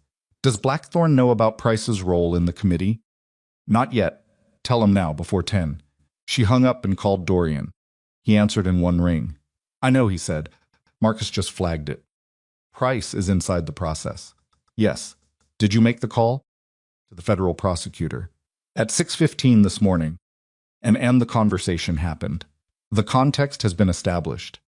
Whether it's sufficient depends on what Price has and how he uses it." His voice was flat and moving fast, which was the closest Dorian Blackthorne came to urgency. "There's another development." She kept walking. She didn't know where she was going. "Forward, mostly. Say it. Preston is holding a press event at 9 o'clock. Outside City Hall. He's announcing the engagement is over his framing, his narrative. His communications team sent the release at 6 a.m. She stopped again. He's going public before the hearing. He's controlling the story before you have a chance to establish yours."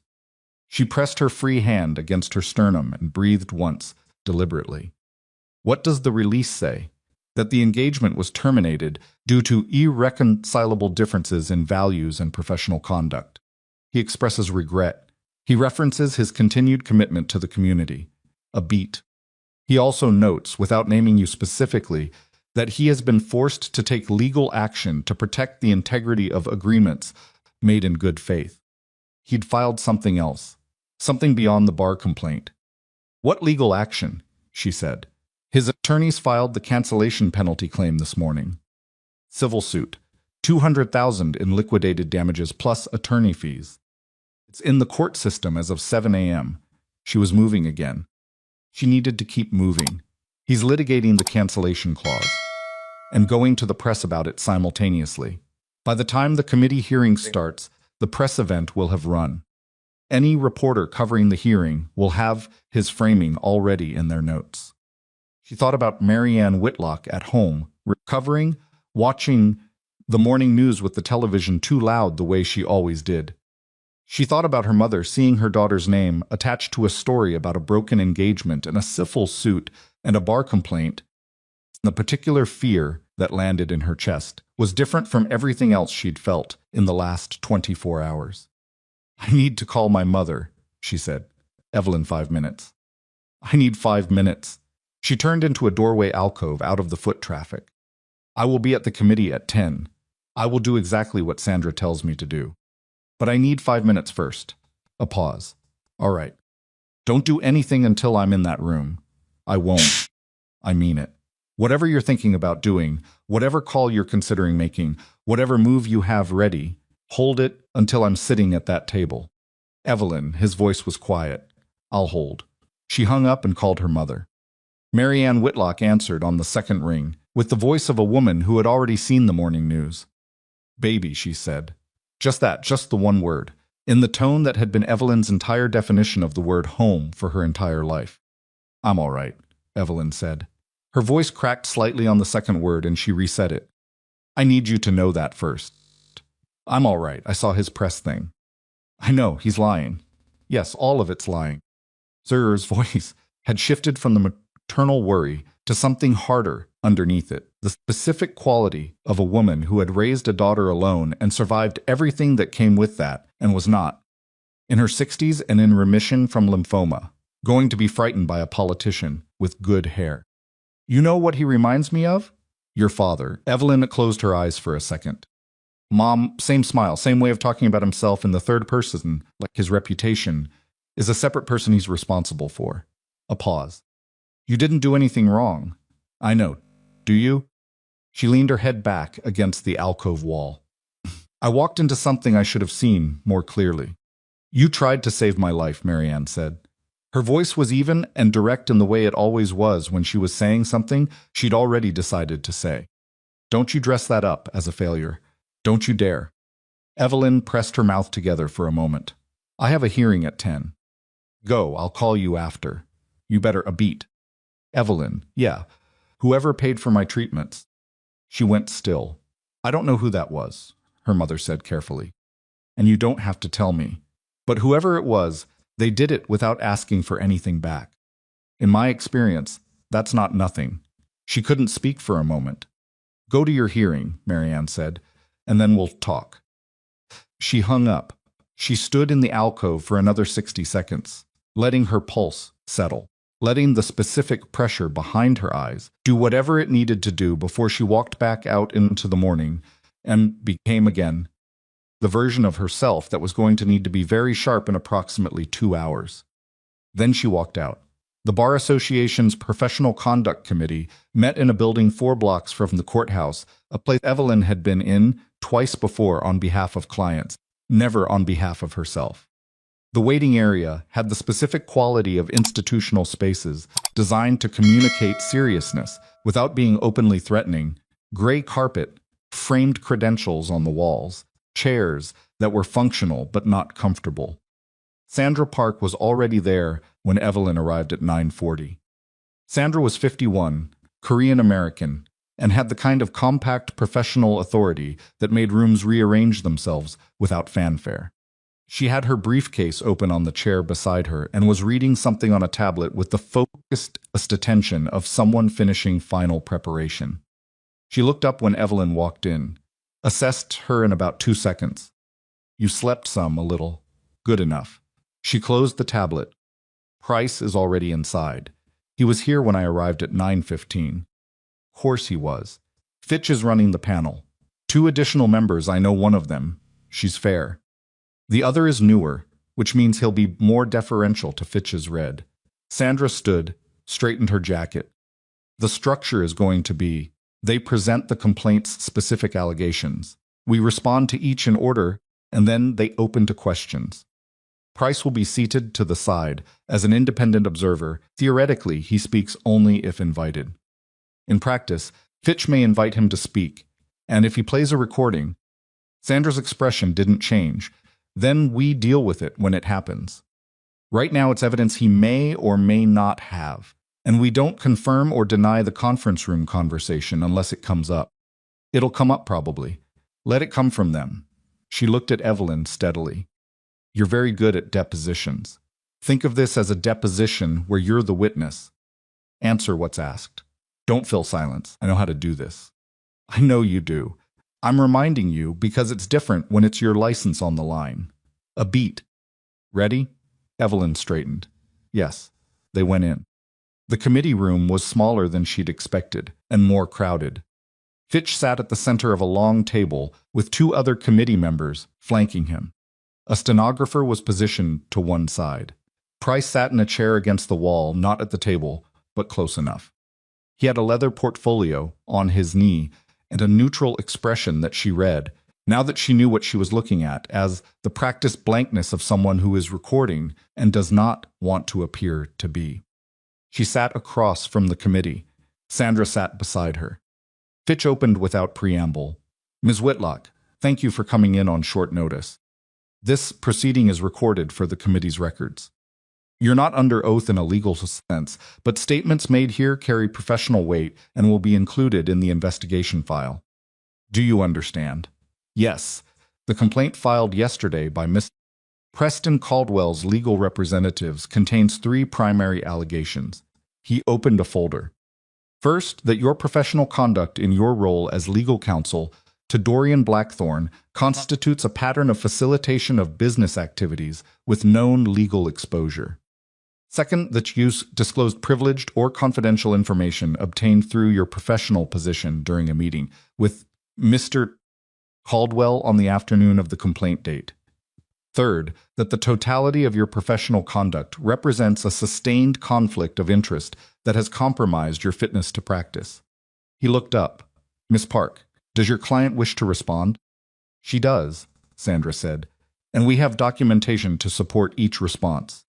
For the next 35 minutes, Sandra moved through the complaint with the efficient precision of someone who had been doing this for 20 years. The permit documentation was presented as publicly sourced and verifiable.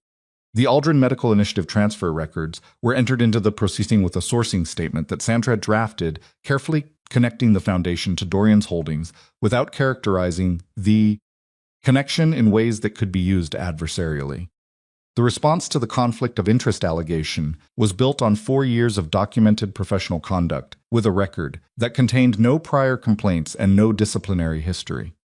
The committee asked questions. Evelyn answered them directly and exactly as Sandra had coached.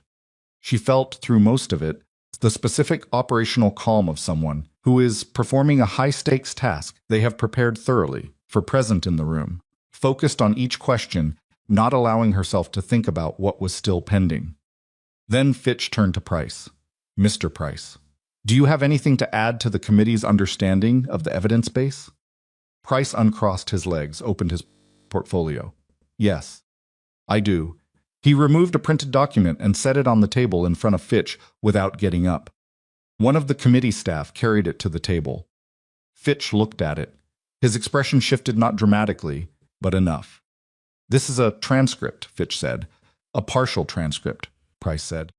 Derived from an audio recording made during a meeting that took place yesterday evening in the offices of Blackthorne Holdings. The recording captures a conversation between Miss Whitlock and Mr. Blackthorne in which Mr. Blackthorne describes the origins of certain documentation, including materials characterized as relating to federal campaign finance violations. Evelyn kept her hands flat on the table. Sandra's pen stopped moving. The recording is relevant, Price continued, to the question of whether Ms. Whitlock's access to and use of information obtained through her professional relationship with Mr. Blackthorne constitutes the kind of conduct the complaint characterizes. Specifically, the transcript shows Ms. Whitlock receiving disclosure of how documentation was obtained. "How was that recording made?" Sandra said. Her voice was sharp and clean. Price looked at her. "The recording was made pursuant to an authorized investigation into the professional conduct of—" "That is not what I asked." Sandra's tone didn't rise. Compressed. "How was that recording? Made by whom? Under what authorization? In what capacity?" Fitch held up a hand. "Mr. Price, please specify the authorization basis for this recording." A beat. The first genuine pause Price had shown since the proceeding started. "My firm was retained by the complainant to document evidence relevant to the complaint." "You were retained by Preston Caldwell," Sandra said. "By his legal representatives, yes.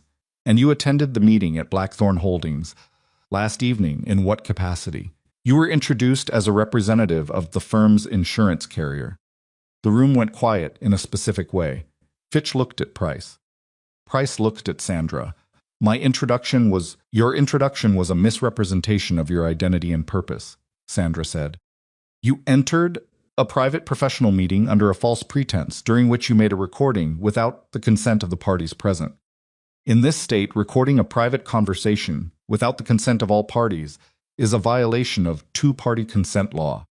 The recording is inadmissible in any legal proceeding, and its procurement constitutes a potential criminal violation."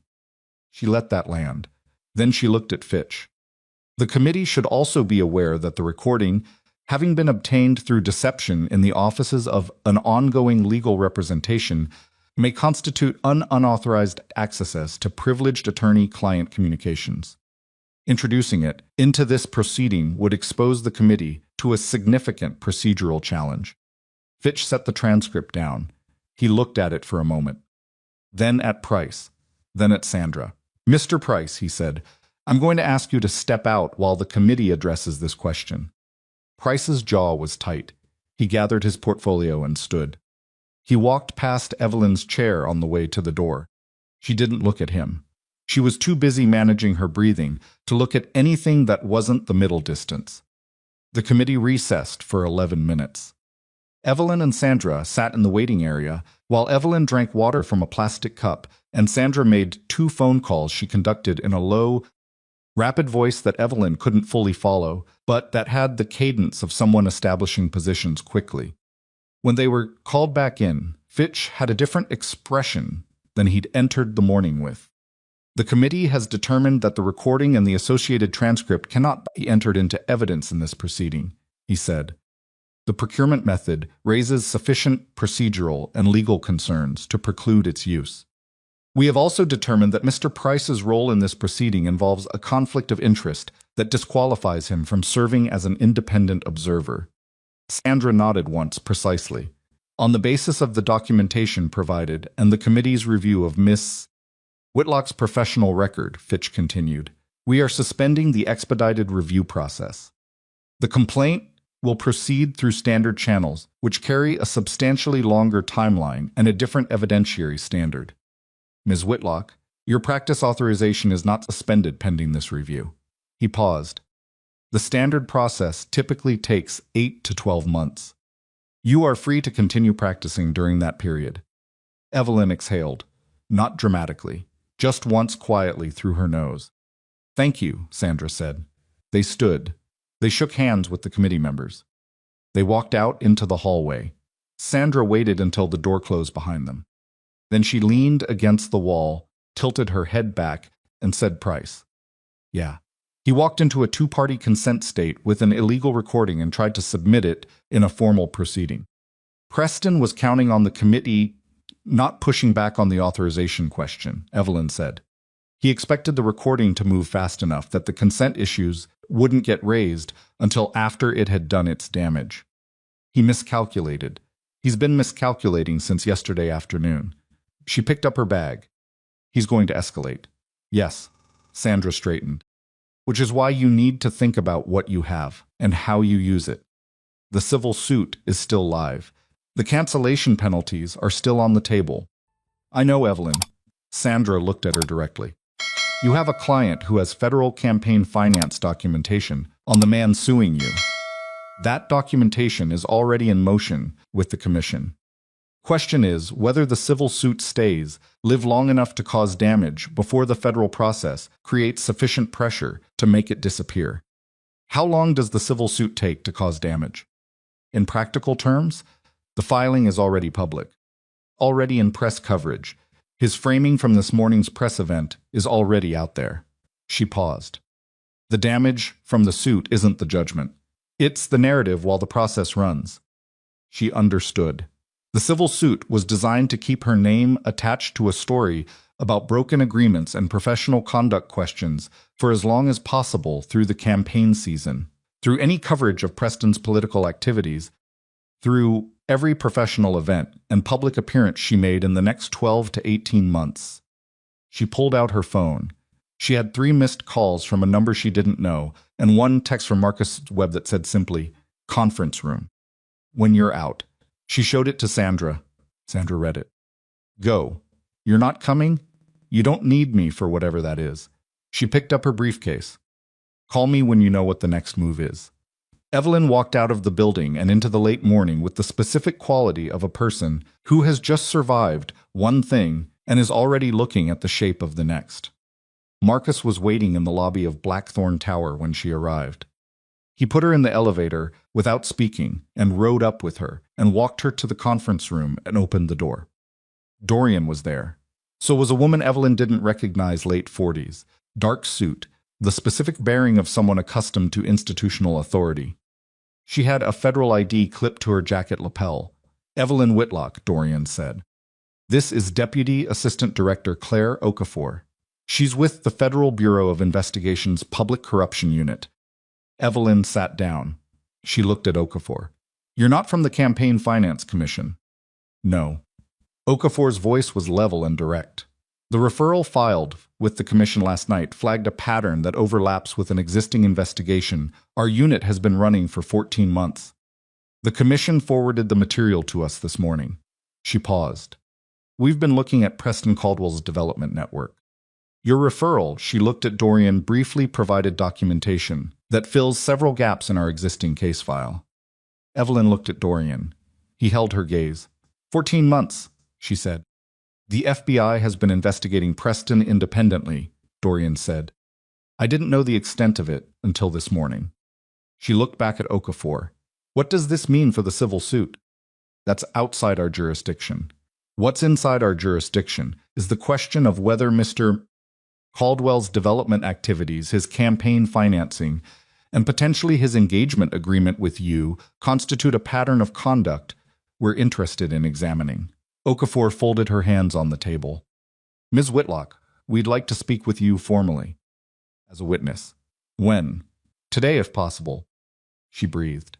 "I need my attorney present, of course." Picked up her phone and called Sandra. Sandra said, without hesitation, "I'll be there in 20 minutes." While they waited, the room was quiet. Okafor reviewed documents. Marcus stood by the door. Dorian sat at the end of the table and said nothing and looked at the window, and Evelyn sat in the middle of it all and thought about 14 months. About a federal investigation that had been running for more than a year. About the fact that Preston Caldwell had spent 3 years building a trap for Dorian, while the federal government had been quietly disassembling his own foundation from the other direction. She looked at Dorian. "Did you know they were investigating him?" "I suspected. I didn't have confirmation." "When did you suspect?" "About a year ago." She held his gaze. "And you've been watching him for 3 years." "Yes." "So for approximately 1 year, you have suspected that a man you were watching, him, was also being watched federally, and you did not—" She stopped herself. A sound like green wood splitting. This was not the moment conversation. She could see from his expression that he knew if it wasn't the moment either, and that he was not going to avoid it when the moment came. "No," he said. "I didn't." She looked back at the table. Sandra arrived at 18 minutes. She took one look at Okafor's ID and sat down beside Evelyn with the expression of someone who has just been handed a situation that is significantly larger than the one they left 40 minutes ago. "Deputy Assistant Director," she said. "Before we begin, my client's cooperation is contingent on a clear understanding of her status in this matter. Witness, Okafor said, not subject. That's documented. And the civil suit filed this morning by Caldwell's representatives. Okafor's expression shifted very slightly. I can't speak to civil proceedings directly. What I can tell you is that civil suits filed by subjects of active federal public corruption investigations tend to, she paused, resolve. Sandra looked at Evelyn. Evelyn looked at Okafor. Ask your question, she said. The interview took 2 hours and 40 minutes. Okafor asked about the engagement agreement, the payment structure, the bar complaint, and the conference room meeting with Price. She asked about specific conversations with Preston, specific dates, specific representations he had made about the medical payment. She asked about Evelyn's professional relationship with Dorian in terms that were precise and respectful, and gave no indication of the kind of prosecutorial shading that would have suggested Evelyn's status had shifted. Evelyn answered everything. Sandra didn't stop her from answering. She answered carefully and specifically and without embellishment, which was the only way she knew how to answer questions under formal conditions. At one point, Okafor asked about the dress. She looked up. I'm sorry, the engagement gala. There was a dress. Specific garment bag that was delivered to your office. Okafor was reading from a document. We have surveillance footage from the building's lobby system from the evening prior to the complaint being filed. It shows you in the office late. It shows Mr. Blackthorne arriving after hours. The dress appears to be relevant to the timeline. Evelyn thought about standing in front of the mirror in navy silk, about what she'd seen in that mirror, about the footsteps she'd heard, before she'd processed who they belonged to. The dress was provided by Caldwell's events team, she said. For the gala, I tried it on in the office, and Mr. Blackthorne arrived while you were trying it on. Yes. What was discussed? She looked at Okafor. She said, he told me the truth about the payment, about my mother's treatment. That's when I found out the money hadn't come from Caldwell. Okafor wrote something, and that conversation was the beginning of the sequence that led to your confrontation with Caldwell the following day. Yes, and to the bar complaint. Yes. Okafor looked up from her notes. Ms. Whitlock, the dress. Did you ever wear it? To the gala or otherwise? She held the agent's gaze. No, she said, I didn't. Okafor nodded once. She made another note. She moved to the next question. By the time it was over, the afternoon had moved into early evening, without Evelyn noticing. The light through the conference room windows had shifted from flat gray to the specific amber of late afternoon sun cutting between buildings. Okafor closed her folder. Thank you for your cooperation, Ms. Whitlock. We'll be in contact if we need anything further. What's the timeline? Sandra said. I can't give you specifics on an ongoing investigation. She stood. What I can tell you is that we're moving. She left with her assistant, and the door closed, and the room went quiet. Sandra turned to Evelyn. You understand what just happened. Federal public corruption investigation. Active. Our referral plugged gaps in their existing case. They had 14 months of groundwork. We handed them the financing documentation. They were already close. She paused. This moves fast now. Federal investigations at this stage move fast. The civil suit. Watch it. Sandra picked up her briefcase. I'd be surprised if his attorneys don't file for withdrawal within the week. She left. And then it was just Evelyn and Dorian in the conference room again, which was where it kept coming back to. He was still at the end of the table. He hadn't moved much in the last 3 hours. He had the look of someone who had been very still on purpose for a sustained period of time. The call you made, she said, to the federal prosecutor. That's what triggered the FBI referral. The prosecutor is a former colleague of Okafor's, Dorian said. He made an inquiry. She recognized the overlap with her existing case. You didn't plan that. No. I knew the campaign finance referral would create pressure. I didn't know the FBI had 14 months of prior work. She looked at him. Honest answer, yes. How often do you give those? He held her gaze. More than you've given me credit for. Less than you deserved. She was tired. She was more tired than she'd been since the night she'd sat up calculating numbers that didn't add up, trying to find a way to save her mother's life. The specific bone-deep exhaustion of someone who has been operating at maximum capacity for 36 continuous hours on insufficient sleep and insufficient information and the particular weight of a situation that kept revealing. New floors beneath the floors she'd already found. She looked at Dorian Blackthorne, at the man who had paid anonymously for her mother's treatment, and said nothing. Who had watched Preston Caldwell move toward her and miscalculated the speed. Who had walked into federal exposure to supplement a referral. Who had been sitting in a conference room for 3 hours while federal agents interviewed the woman he'd spent 4 years refusing to tell the truth to. "The thing you said last night," she said, "about why you didn't tell me sooner. About not being ready for the conversation. Yes. I need you to be ready for it now." He looked at her steadily. Something in his face, the controlled surface of it, shifted. Not dramatically. Not the kind of shift that announces itself. The kind that happens when something a person has been holding for a long time finally gets set down. "I know," he said. She waited. He put both hands flat on the table and looked at them for a moment, and then looked at her. "I have been in love with you," he said, "for 2 years and 4 months. I know the exact date I understood it, because it was the date I decided I was never going to act on it, and the decision and the understanding arrived at the same time." He paused. "That's not a story with a clean explanation. It's just what happened." The room was very quiet. 2 years and 4 months, she said. "Yes. And in 2 years and 4 months, you decided.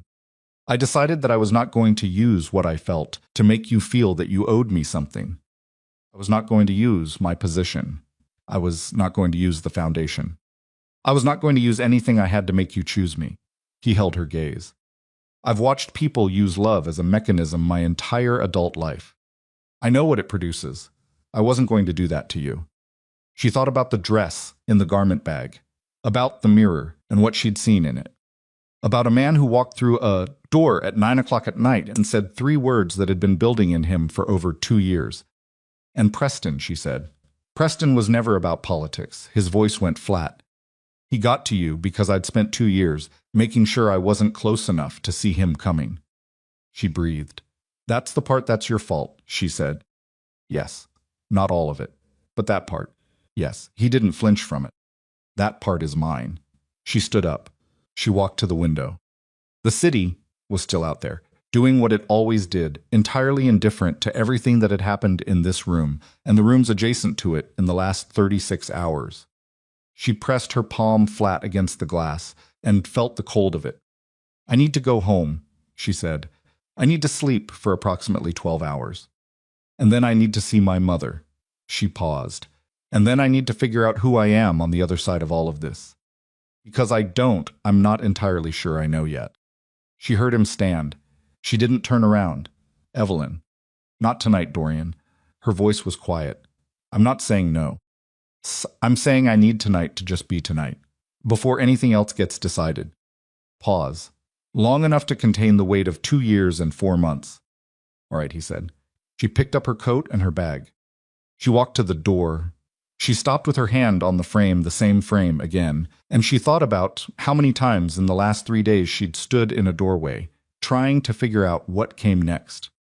She thought about her mother's voice on the phone that morning.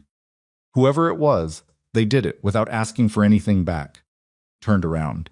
Dorian was still standing at the table. He looked at her with the particular expression of a man who has said everything he can say and is now simply present. "The dress," she said. "What about it?" "I'm going to return it." She held his gaze. "I don't need it anymore." Something crossed his face. She turned back to the door. "Don't do anything while I'm gone," she said. "Whatever else is in motion, the federal process, the civil suit, whatever Preston moves next, hold it." "For how long?" She opened the door.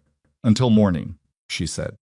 And she walked out into the hallway, and into the elevator, and out through the lobby, into the evening, and the city received her, the way cities always do, without ceremony, without acknowledgement, without any particular interest in the fact that everything had just changed.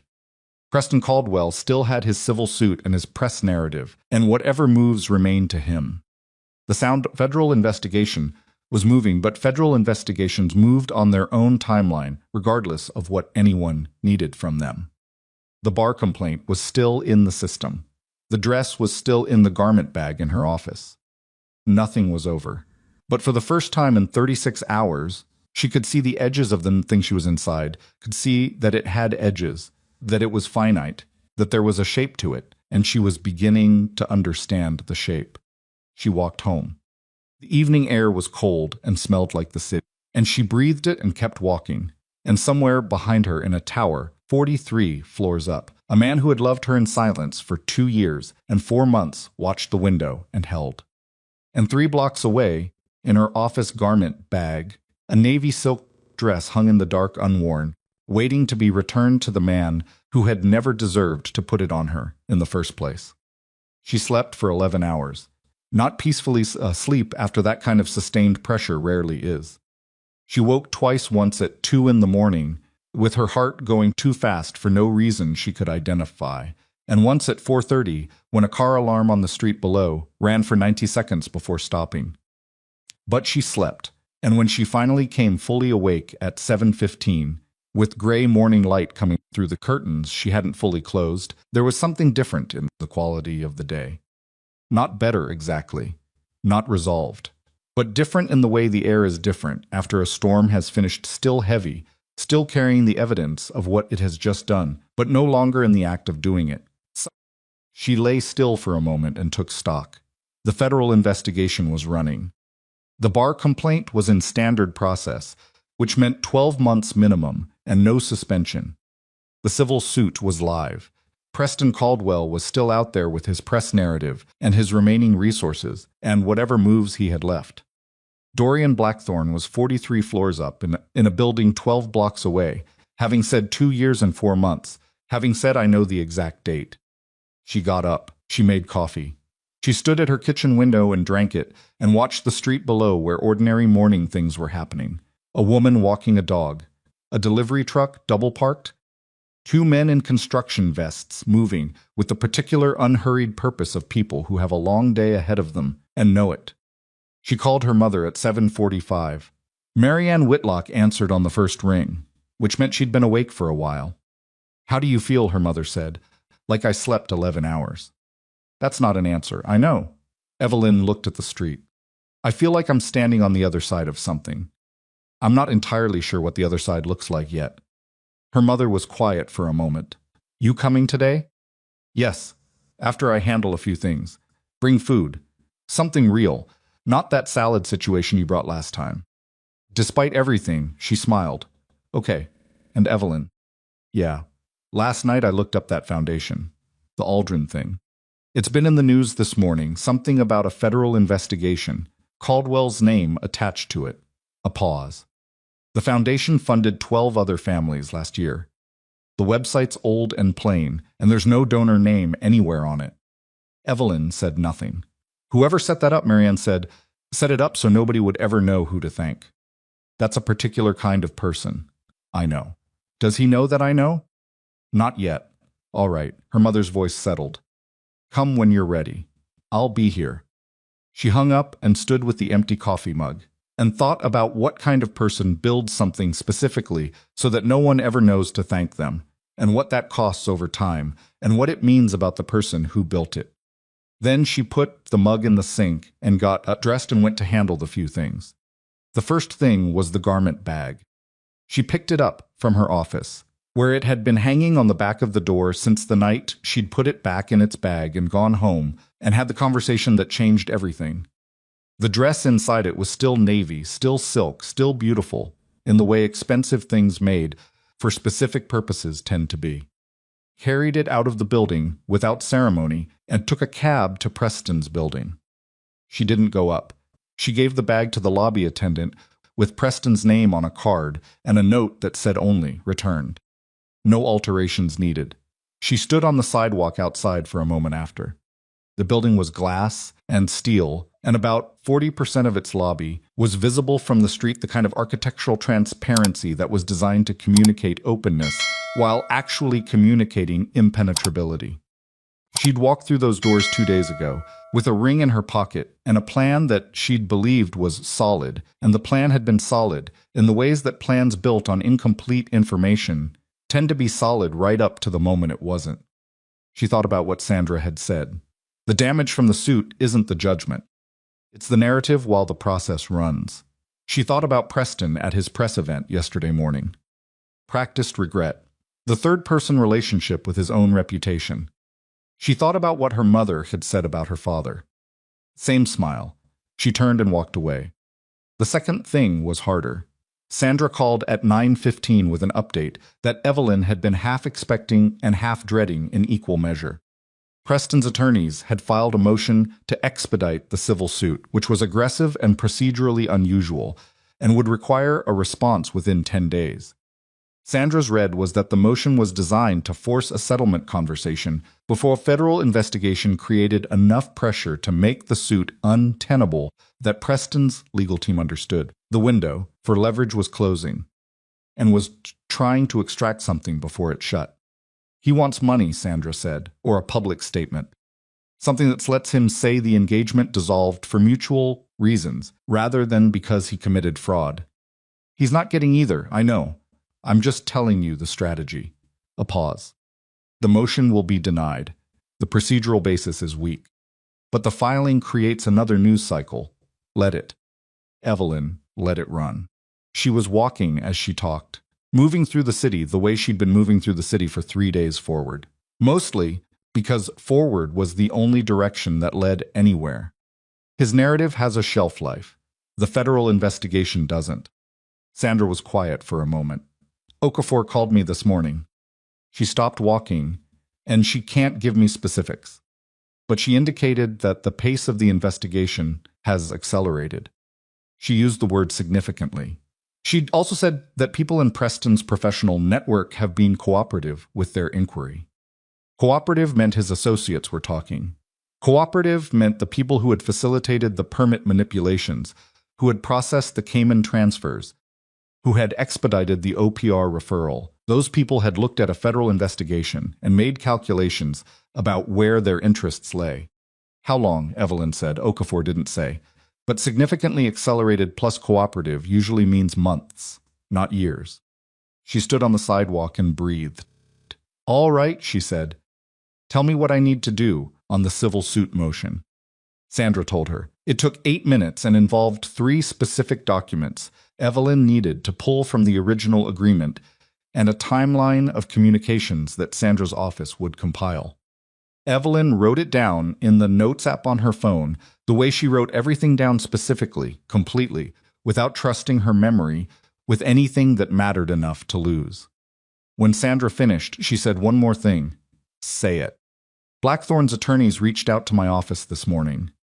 He wants to absorb the civil suit, pay the penalties directly, resolve it out of court, and file his own counterclaim against Caldwell on the fraud basis. She closed her eyes briefly. He can't do that. Legally, with the right standing argument, Sandra. She opened her eyes. If Dorian pays the penalties, I spend the next 10 years of my professional life explaining why my employer settled a civil suit on my behalf. That story doesn't go away. It becomes the story. I understand that. Tell his attorneys no. He anticipated that response, Sandra said. He said to tell you he'll hold. She breathed. Of course he did. Evelyn. Sandra's voice carried something personal for the first time in the conversation. Whatever is happening with Blackthorn personally, make sure it doesn't compromise how you navigate the next 60 days. The civil suit, the bar complaint, the federal process, those all need to resolve on their own tracks. I know. He has resources and he's inclined to use them on your behalf. That's not always helpful. I know that too. She paused. I'll handle it. I know you will. A beat. That's actually why I'm not more worried. She hung up and stood on the sidewalk for another moment. Then she turned and walked toward the office, because there was work to do, and work, she had learned a long time ago, was one of the few reliable things available to a person when everything else was in the process of either falling apart or reconstituting itself. She worked through the morning with her door open and her phone face up on her desk, which was something she rarely did. She preferred the particular discipline of a closed door and a silenced phone. But today she wanted the noise of the floor.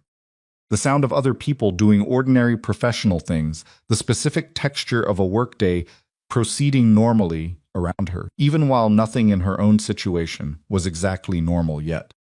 At 11:40, Marcus Webb appeared in her doorway. She looked up. "He's in his office," Marcus said. "He wanted you to know he's there." No pressure, just he wanted you to know. She looked at Marcus for a moment. At the man who had been Dorian's operations director for 12 years and who had seen, she suspected, more of Dorian's actual interior life than almost anyone. "Marcus, Ms. Whitlock. Has he ever?" She stopped. Reconsidered. "Is this unusual for him? What's happening?" Marcus was quiet for a moment. He was not a man who chose words carelessly. "In 12 years, he said, I have seen Mr. Blackthorne walk away from more money than most people will earn in 3 lifetimes, when walking away was the right thing. I've seen him absorb losses he didn't have to absorb, because absorbing them was the honorable option."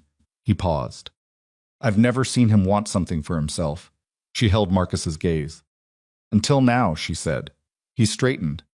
"He's in his office." He left. She sat for another 4 minutes. Then she saved her work, stood up, and walked down the hall. Dorian's office was at the corner of the 43rd floor, 2 walls of glass, the city visible in both directions, on a clear day.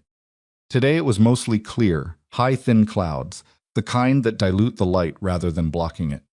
He was at his desk when she came in. He looked up. He didn't say anything, and he didn't pretend he hadn't been waiting. She sat in the chair across from his desk. The same chair she'd sat in for 4 years of professional conversations, quarterly reviews, contract discussions, strategy sessions, all the ordinary commerce of a working relationship conducted across this specific geography. "I told Sandra no," she said, "about the civil suit." "I know," she told my attorneys. "You understand why?" "Yes, and you'll hold." He paused. "I don't like it." "I know you don't." She held his gaze. "I need you to hold anyway." He nodded once. She looked at him for a moment.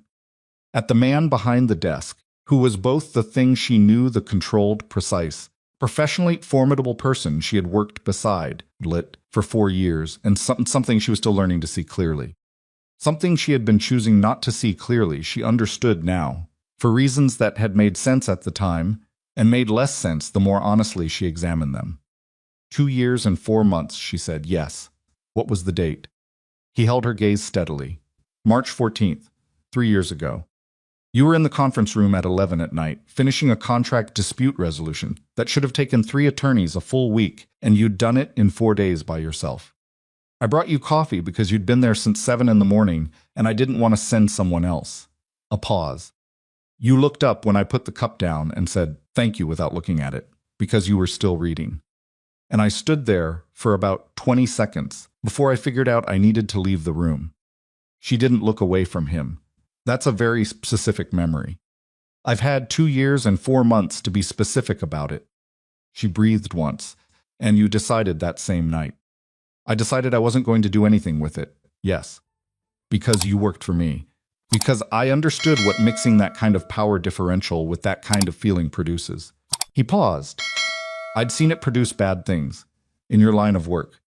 In every line of work. His jaw was slightly tight. Power and affection. It doesn't take a criminal organization to make that combination go wrong. It just takes a person who isn't careful. She thought about Preston. About the engagement ring that had felt like a lock. About a dress that had been chosen for her by a stylist she'd never met, for an event that was never what it claimed to be. You were being careful, she said. I was trying to be. Instead, you were absent, at the moment when it mattered. He didn't flinch, yes. That's the thing I need you to understand, she said. Not that you were wrong to keep the distance. I understand why you kept it. I understand the reasoning. But the result of that reasoning, the practical consequence, was that when something moved toward me, you weren't close enough to see it until it was already inside the perimeter. I know, and people I care about got caught in the blast radius. She held his gaze. My mother, my license, 3 days of my life that I would prefer not to repeat. I know that too. She looked at her hands for a moment. At her left hand, where the ring had been. At the bare skin where the platinum setting had sat for weeks.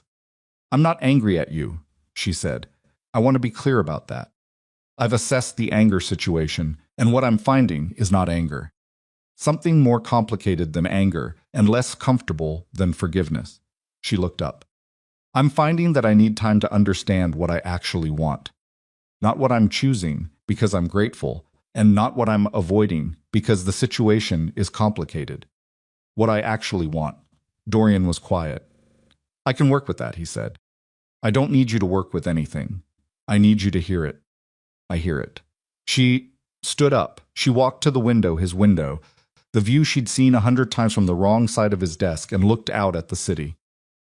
I'm going to see my mother this afternoon, she said. Okay, and I'm going to keep working here. That's my choice.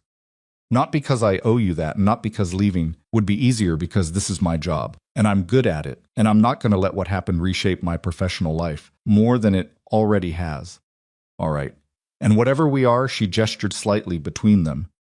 A gesture that covered 2 years and 4 months, and a navy dress, and a bar complaint, and a federal investigation, and a coffee cup set on a table at 11 o'clock at night. We're going to figure that out slowly.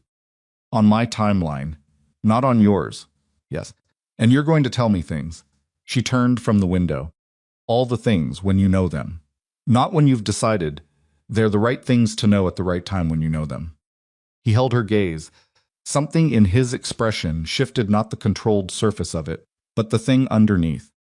That's going to be. He paused, a change in practice. I know. Do it anyway. Yes. She looked at him for a long moment.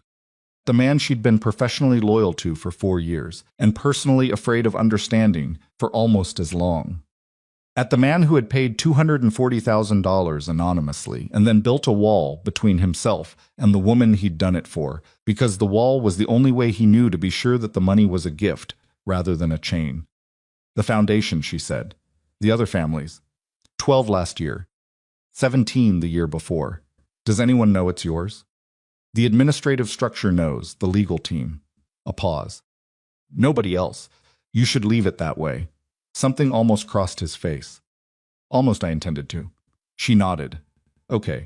She walked to the door. Evelyn. She stopped. I'm sorry, he said, for the specific things I got wrong. Timing. The information I withheld. Price in the conference room. A pause. I thought I was protecting you. I was managing instead. There's a difference. She turned just enough to see him. He was still at the desk, still with that particular quality of stillness that was his baseline, but there was nothing managed in his expression right now. It was open in the specific, uncomfortable way of someone who is not accustomed to being open and is doing it anyway because the situation has finally become larger than their habits. I know, she said. That's the part I'm still working through. She walked out. She stopped at a restaurant on the way to her mother's place. Marianne had liked for years. A sound like Greenwood splitting, the kind of neighborhood spot with mismatched chairs and a menu that hadn't changed in a decade, and food that tasted like someone's grandmother had made it, because someone's grandmother had. She ordered enough for 3 people because her mother ate like a bird post-treatment, and Evelyn had been running on coffee and adrenaline for 3 days and needed something that wasn't either of those things. The cab to her mother's took 20 minutes. Marianne lived in a neighborhood that was 2 income brackets below where Evelyn worked, and 3 times as alive.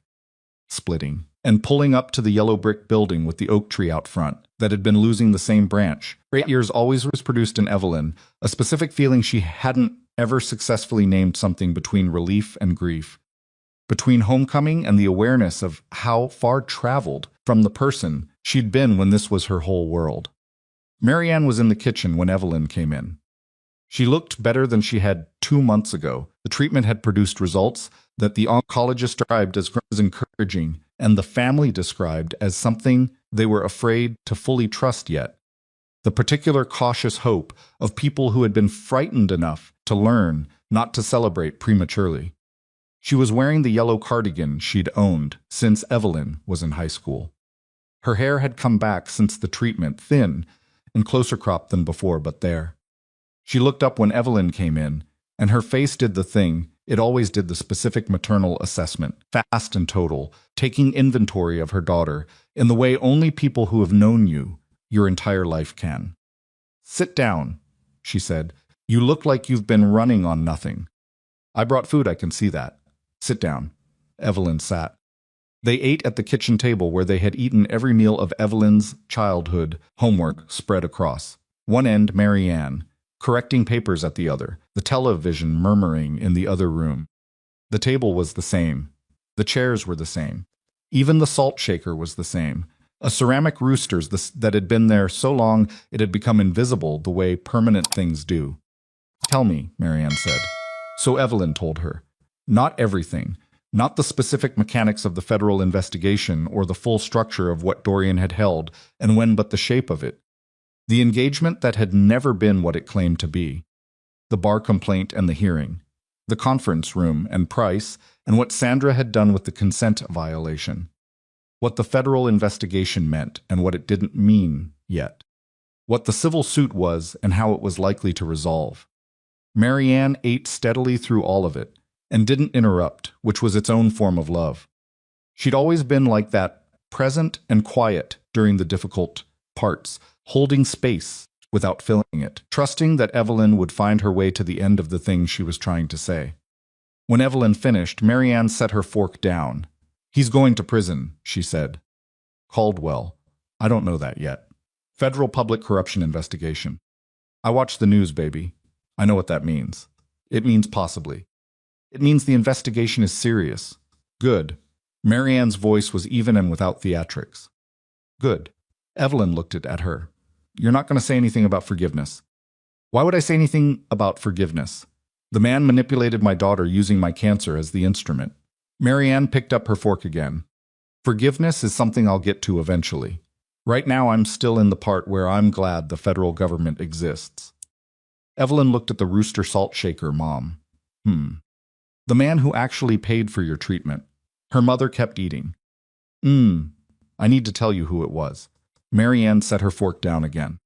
She folded her hands on the table, with the particular deliberateness of someone preparing to receive information they've already half understood and have been waiting for someone to confirm. "His name is Dorian Blackthorne," Evelyn said. "He's my employer." She paused, choosing the words with care, "a complicated man who does complicated things for a living. He set up the foundation 7 years ago. It's funded 30-some families in the last 2 years. He never put his name on it." Marianne was quiet. "And he loves you," she said. It wasn't a question, Evelyn breathed. "Yes, I think so." "And you." A pause that lasted longer than she'd intended. "I'm still figuring that out." "No, you're not." Her mother's voice was gentle but direct in the way it was always direct. "You've figured it out. You're figuring out what to do with it, which is different." She looked at the table for a moment. "It's complicated," she said. "Most things worth having are." Marianne picked up her fork.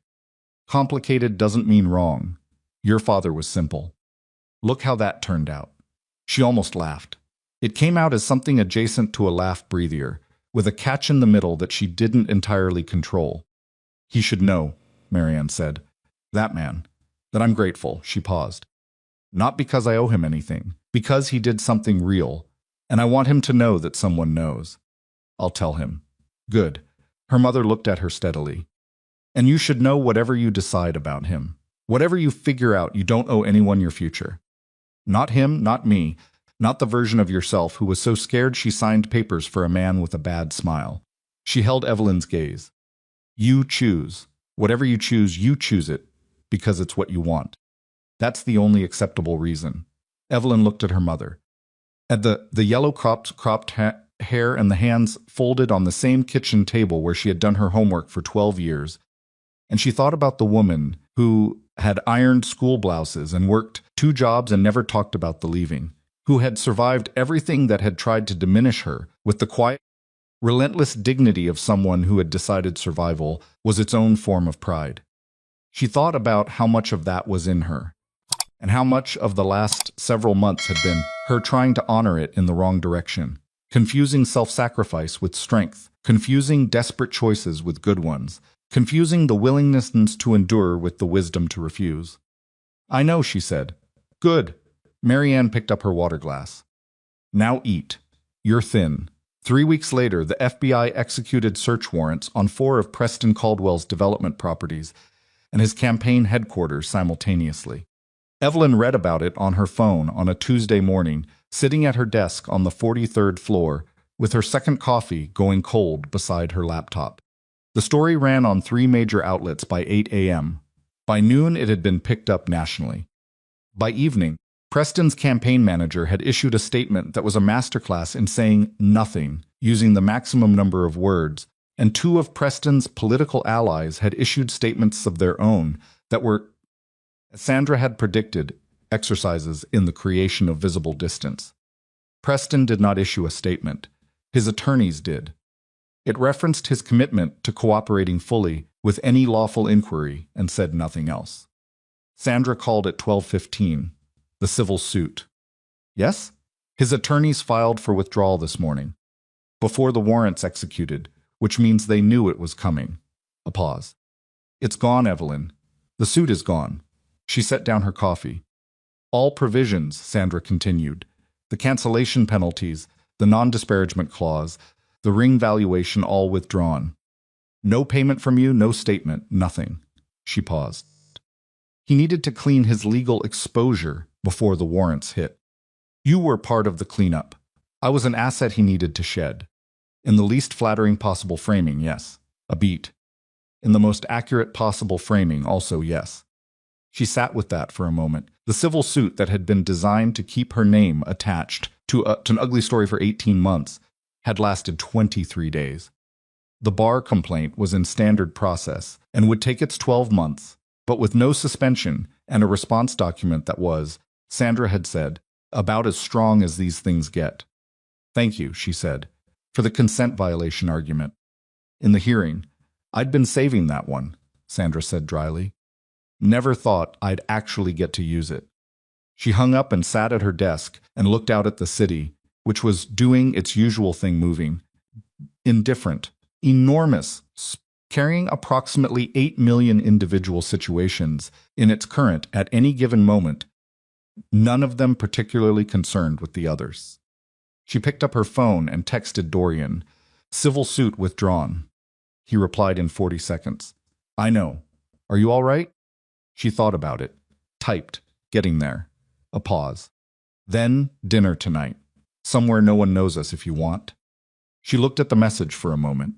She thought about a dress in a garment bag, about a mirror and the woman in it, about a man in a doorway saying 3 words that had been building in him for over 2 years, about her mother's voice on the phone saying, "You choose, whatever you choose it because it's what you want." She typed, "Yes." The restaurant was in a neighborhood neither of them worked in, on a street she'd never been to, in a room that was small and warm and lit the way places are lit when they care more about atmosphere than visibility. They were seated in a corner table by a window that looked out onto a narrow side street where the evening light came in at an angle and made ordinary things look slightly more considered than they usually were.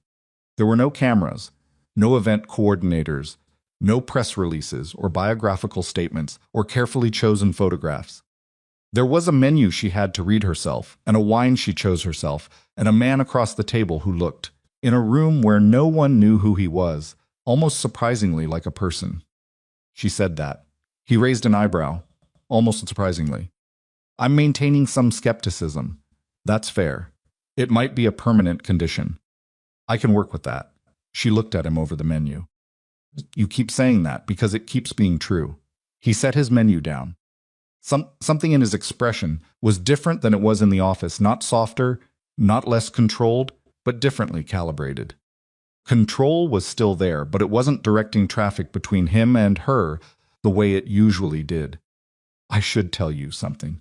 "Yes, you probably should," she said. "Given our recent track record."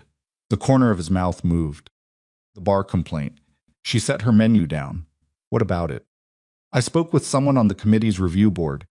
Not to interfere, to provide a character statement. Professional context for our working relationship over 4 years." He paused. "I wanted you to know I did it."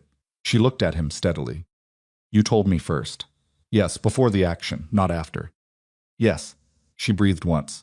"Okay, that's what I said." She picked her menu back up. "That's what telling me things looks like. You're going to do it, and then I'm going to say, okay, or I'm going to tell you to stop, and you're going to stop. That's how this works." "All right. Don't mistake my okay for blanket approval of everything you do with your considerable resources. I don't. He paused. I also spoke with the oncology team in Boston about your mother's follow-up protocol. There's a new monitoring approach they've had good results with. I had them send the information to her doctor here. She lowered the menu slowly. He held her gaze. I told you first. You did, she said. You absolutely did.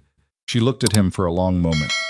At the man who had just told her. He'd made a call on her mother's medical care and was watching her with the particular expression of someone who is genuinely uncertain whether they've done the right thing. Does my mother's doctor have the information? As of yesterday morning. Did my mother know you were doing that? No. I thought I should tell you first. She thought about Marianne Whitlock in the yellow cardigan at the kitchen tables, saying that man should know that someone knows. My mother wants to thank you, she said. Something moved across his face. Brief and real and not quite categorizable as any of the emotions she'd seen from him before, not the controlled professional expressions, not the guarded honesty of the conference room conversations. Something quieter than all of those. She doesn't have to, he said. I know. She wants to. Evelyn held his gaze. She's not thanking you for paying for her treatment specifically. She's thanking you for doing it in a way that didn't ask for anything back. He was quiet for a moment. Tell her he stopped. Tell her yourself. She set her menu down. We'll have dinner at her place. When she's strong enough to cook, which she'll insist on. She'll make too much food, and she'll interrogate you for approximately 2 hours. And she'll form an opinion about you that will take the rest of our lives to revise if she decides she doesn't like you. He held her gaze. The rest of our lives, he said carefully. Don't read too much into the phrasing. I'm not. You are, I'm noting it, he said. There's a difference. She looked at him across the small table in the quiet restaurant where no one knew either of them, where there were no cameras or event coordinators or engagement announcements or political press events, where they were two people in a corner with menus and a window, and the particular quality of an evening that was not performing anything for anyone. 2 years and 4 months, she said. Yes. March 14th. Yes. Coffee at 11 o'clock at night. He held her gaze without flinching. You said thank you without looking up from the document. I remember that night. I was finishing the Hargrove contract dispute. She paused. I didn't look up because I was on the last paragraph, and I didn't want to lose the thread. I know. You brought me coffee at 11 p.m. Yes. Did you know then, that night? He was quiet for a moment. I knew something, he said. I'd known something for a while. That night was when I understood what the something was. She looked at him. She thought about 4 years of professional distance. About a garment bag and a mirror and 3 words said in a doorway. About bar complaints and federal investigations and a civil suit that had lasted 23 days. About her mother in remission and a foundation that had funded 30 families whose names Dorian Blackthorne didn't know and didn't need to know. She thought about the dress hanging in the back of her closet. Now she hadn't returned it to her office after retrieving the garment bag. She'd brought it home and put it in the back of the closet behind her winter coats, not because she planned to wear it, and not because she couldn't bring herself to throw it away, but because it was the most honest object she owned.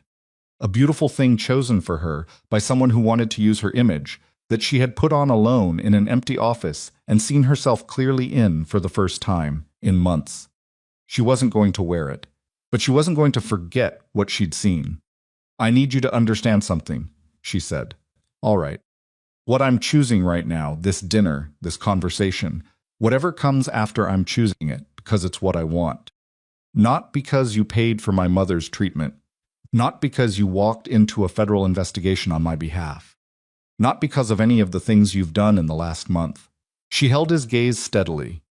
I'm choosing it because the version of you that I've been seeing clearly for the last 3 weeks, including the parts that got things wrong and cost me something, is a version I want to know better. Including the parts that got things wrong, especially those parts. She picked up her wine glass. Because anyone can be known when they're getting things right. The question is who somebody is when they're getting it wrong, and whether they can stand in front of that honestly. She paused.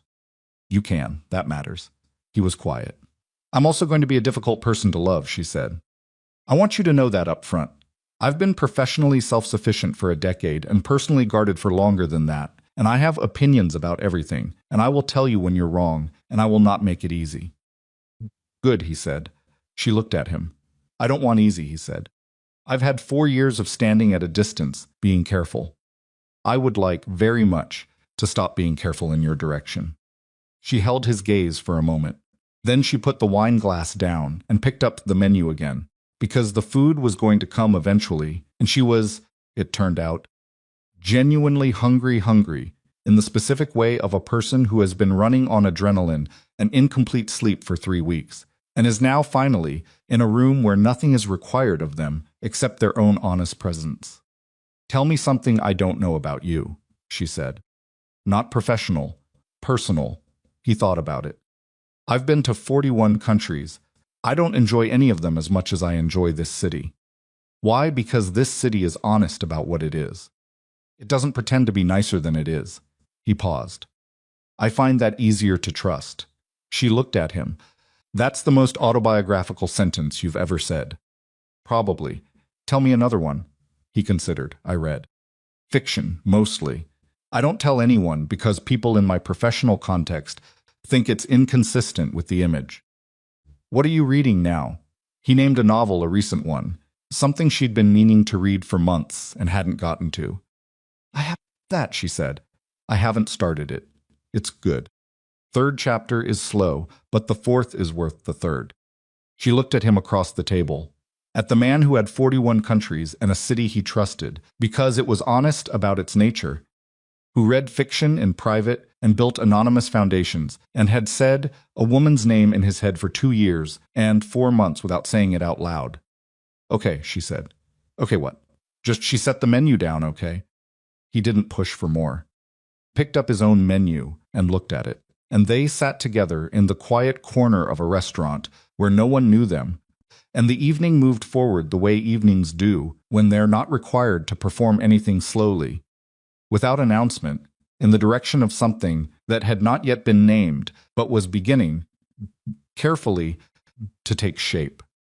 Months later, the navy dress was still in the back of Evelyn Whitlock's closet.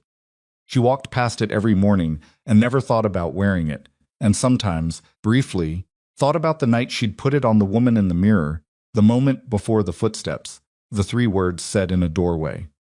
She thought about the woman who had stood there in someone else's future and known, in some wordless, preconscious way, that she was looking at the wrong life. Preston Caldwell was indicted on federal charges 11 months after the search warrants.